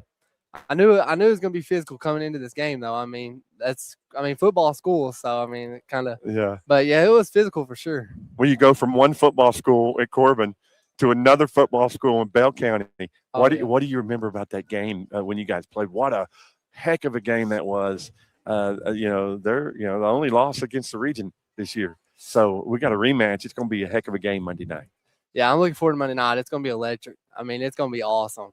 I'm so ready to play Monday night. We know we got coming into the game, so we're going to be ready. That's all you can do, man. Yep. Proud of you. Keep working hard, and thanks for joining us all right, tonight. Thank you. All right, that's Corey Cunningham. We gave him our defensive player of the game because we had to get him on a little bit of defense tonight, and we just appreciate Corey joining us, and we'll have Coach here in just a minute. He's on the other network on the Jaguar network, and he's talking to them a little bit, but we'll get him just a minute. We appreciate Carson, Mr. Chase Carson. He's running for the Laurel County, up in Laurel County, the London City Commissioner, and this is the Chase Carson post-game show here on the L4 Security 13th Region Media Network. It's been a great tournament. Again, congratulations, Corbin. Redhounds, you fought your heart out today. You left it all on the floor. You got down by 23 points, cut it all the way down to 12. And I know Coach P is proud of his squad for not giving up and giving a great effort for them tonight. So we'll take a timeout. When we come back, Coach Valentine will join us here. You're watching the 13th Region Tournament here on the L4 Security 13th Region Media Network, presented by the good folks at Martin's Peterbilt. No doubt in the world we live in today, security is our number one priority. Let me tell you about the good folks at L4 Security Group. They offer surveillance, hiring solutions, risk management, guards, mobile patrol, and much more. Buddy Blair and John Blanton have over 60 years experience in the industry and protect over 12 states. Make sure you check out their new location at 116 Shiloh Drive in London, Kentucky. Thank you, L4 Security Group, for your sponsorship of the 13th Region Media Network. Let me introduce you to London City Council candidate Chase Carson. He was born and raised in Laurel County, graduated from South Laurel, and went on to Eastern Kentucky University, where he earned his bachelor's and his master's degree. And then he came home, to give back to the community in which he loves. He's a community leader who's focused on respect and transparent local government. He believes the residents deserve accountability and professionalism from its elected officials. Would you please consider voting for Chase Carson for your next London City Council member? Hey, basketball fans, this is Coach T, Walter T. Hewlett, candidate for Laurel County Judge Executive. With 43 years in education and coaching, I know how to build a championship team, and I'm ready to work for you. I'm bringing community leaders, business owners, and government together to build a stronger Laurel County and a stronger Southern Kentucky. This isn't my campaign, it's our campaign. On Election Day, vote Coach T, number 1 on the ballot for Laurel County Judge Executive. It's tea time. Paid for by Walter T. Hewlett for Laurel County Judge Executive. We're back here on the Chase Carson postgame show, joined by my buddy, Jordan Rollins. Buddy, I'm so proud of you. When your team needed you to step up, you stepped up tonight and started nailing down some shots. How'd that feel out there? It felt great, especially since the first game I didn't make any. Well, I knew you would show up when you needed to be, and I actually in the pregame I said for them to be successful, you're gonna have to have a chance. If you got a minute, if you got a chance, you wanted to be able to get there. What felt different tonight? Well, yesterday got up a lot of shots. Got my body back flowing. Coming into this, I knew I needed 5 to get 1,000, so I just had a little mental block. But we broke it today. That's crazy how it works, isn't it? You get that close and you got it there. So congratulations on that. And another trip to the region championship. What's special about this year for you? I know last year you so worried about your cousin, man. You hated him to have to go out. I remember when we talked, man, I'll never forget that. It was hard for you to enjoy it because you love him. But now it's your time. Yes, sir. So how do you feel about going into this one? Going into this one, well, I'm going to go in tomorrow, get some more shots up. And then we're going to come in. And we're just going to do what we do. We're hopefully going to win it. Yeah, well, you are our offensive player of the game, brought to you by ServPro. And we just wanted to give you some love tonight, man, for hitting those big three-pointers. And it's going to be a dogfight. What do you remember about that game against Bell County earlier? It was a dogfight for sure. We started off really slow in the first. Kind of came out like we were just not there mentally, but we're going to be ready. I believe you will. And it's going to be a game. That championship game will be Monday night here at 7 o'clock. This is Jordan Rollins. He's our offensive player of the game. Jordan, thanks for being with us, buddy. Proud of you, man. Thank you. All right. Just appreciate him joining us. And Coach Nate Valentine's going to join us now. I appreciate him. Appreciate you taking the time, Coach. I know everybody's always pulling at you and all that, but you've always been so good to us about just promoting your kids and loving on them. Congratulations. Very physical game. But you guys, your kids came out and they played their hearts out for you tonight. They did. They played hard. I felt like we were relaxed, before we left and focused. And, we came out and got off to a really good start. And that helps you so much, And obviously when you make some shots early, we hadn't shot the ball great. But it was good to see some guys bust out of it. But at the same time, they put in the work. And, it's a matter of time before guys are going to start making shots. You just got to believe in them and keep playing the way that we play. I was thinking, looking at the stats, Cooper, 7 big assists for you tonight. How important for that is to him, having him distributing the ball like that? He's so solid. He had a couple dumb turnovers there, but I think we got really tired there in the fourth quarter. I think they were tired too. I looked at a couple of them, they were tired. And, fatigue does that on this bigger floor and a quick turnaround. So, but yeah, just, pleased to be back in the championship game and have a shot at it. I know that's all you can ask for. Well, yeah, and you think about probably – the game of the year that I've enjoyed watching out of the 13th region was that Bell County game. Folks, if you can get here Monday night, it's going to be, it couldn't be scripted any better. Preseason, 1 and 2. Some people had you, some people had Bell. You guys have been 1 and 2 all year. It's scripted out to be, honestly, the best 2 teams in the 13th region are going to be playing against each other. But you got down, pretty big there early. You can't afford to do that Monday night. Yeah, we got down 18-4, to start the game, and that had a lot to do with what they did. I mean, they were big and physical with us and attacked us early, and, we didn't respond very well. But, they've got 3 guys on the first team all region that all, deservingly so. And, Brad's figured out how to play with that group. He's done a good job with them, and, they're well coached and they play hard and they're big, strong, and physical. So that's the recipe for a really good team. So, but we'll enjoy this one today and then get back to work and try to figure out how to hopefully hopefully come out on the right side of it. Well, one thing I noticed, people did get tired, but it seemed like Corey Cunningham for you, he stepped up there 7 points in the fourth quarter. A big man usually is the one that runs out of gas. You kind of needed that late. Yeah, definitely. We needed some buckets. I mean, it gets one of those where you're like, you want to advance. It doesn't matter if you win by 1 or 25. It doesn't matter. You just want to win by 1. So, kind of how much do you hold them back? How much do you let them go? And probably held them back a little bit too much. But, these guys can answer. If team punches at them, they can punch back. They don't fall and wilt when someone makes a run, and that's what's made them a good team this year. Well, I appreciate you, Coach. I know you're busy. Yep. Thanks for all you do helping me out. Appreciate it. All right. We appreciate Coach Valentine. His team advances. Folks, Bell County and North Laurel Monday night are going to be playing for the 13th Region Boys Region Championship.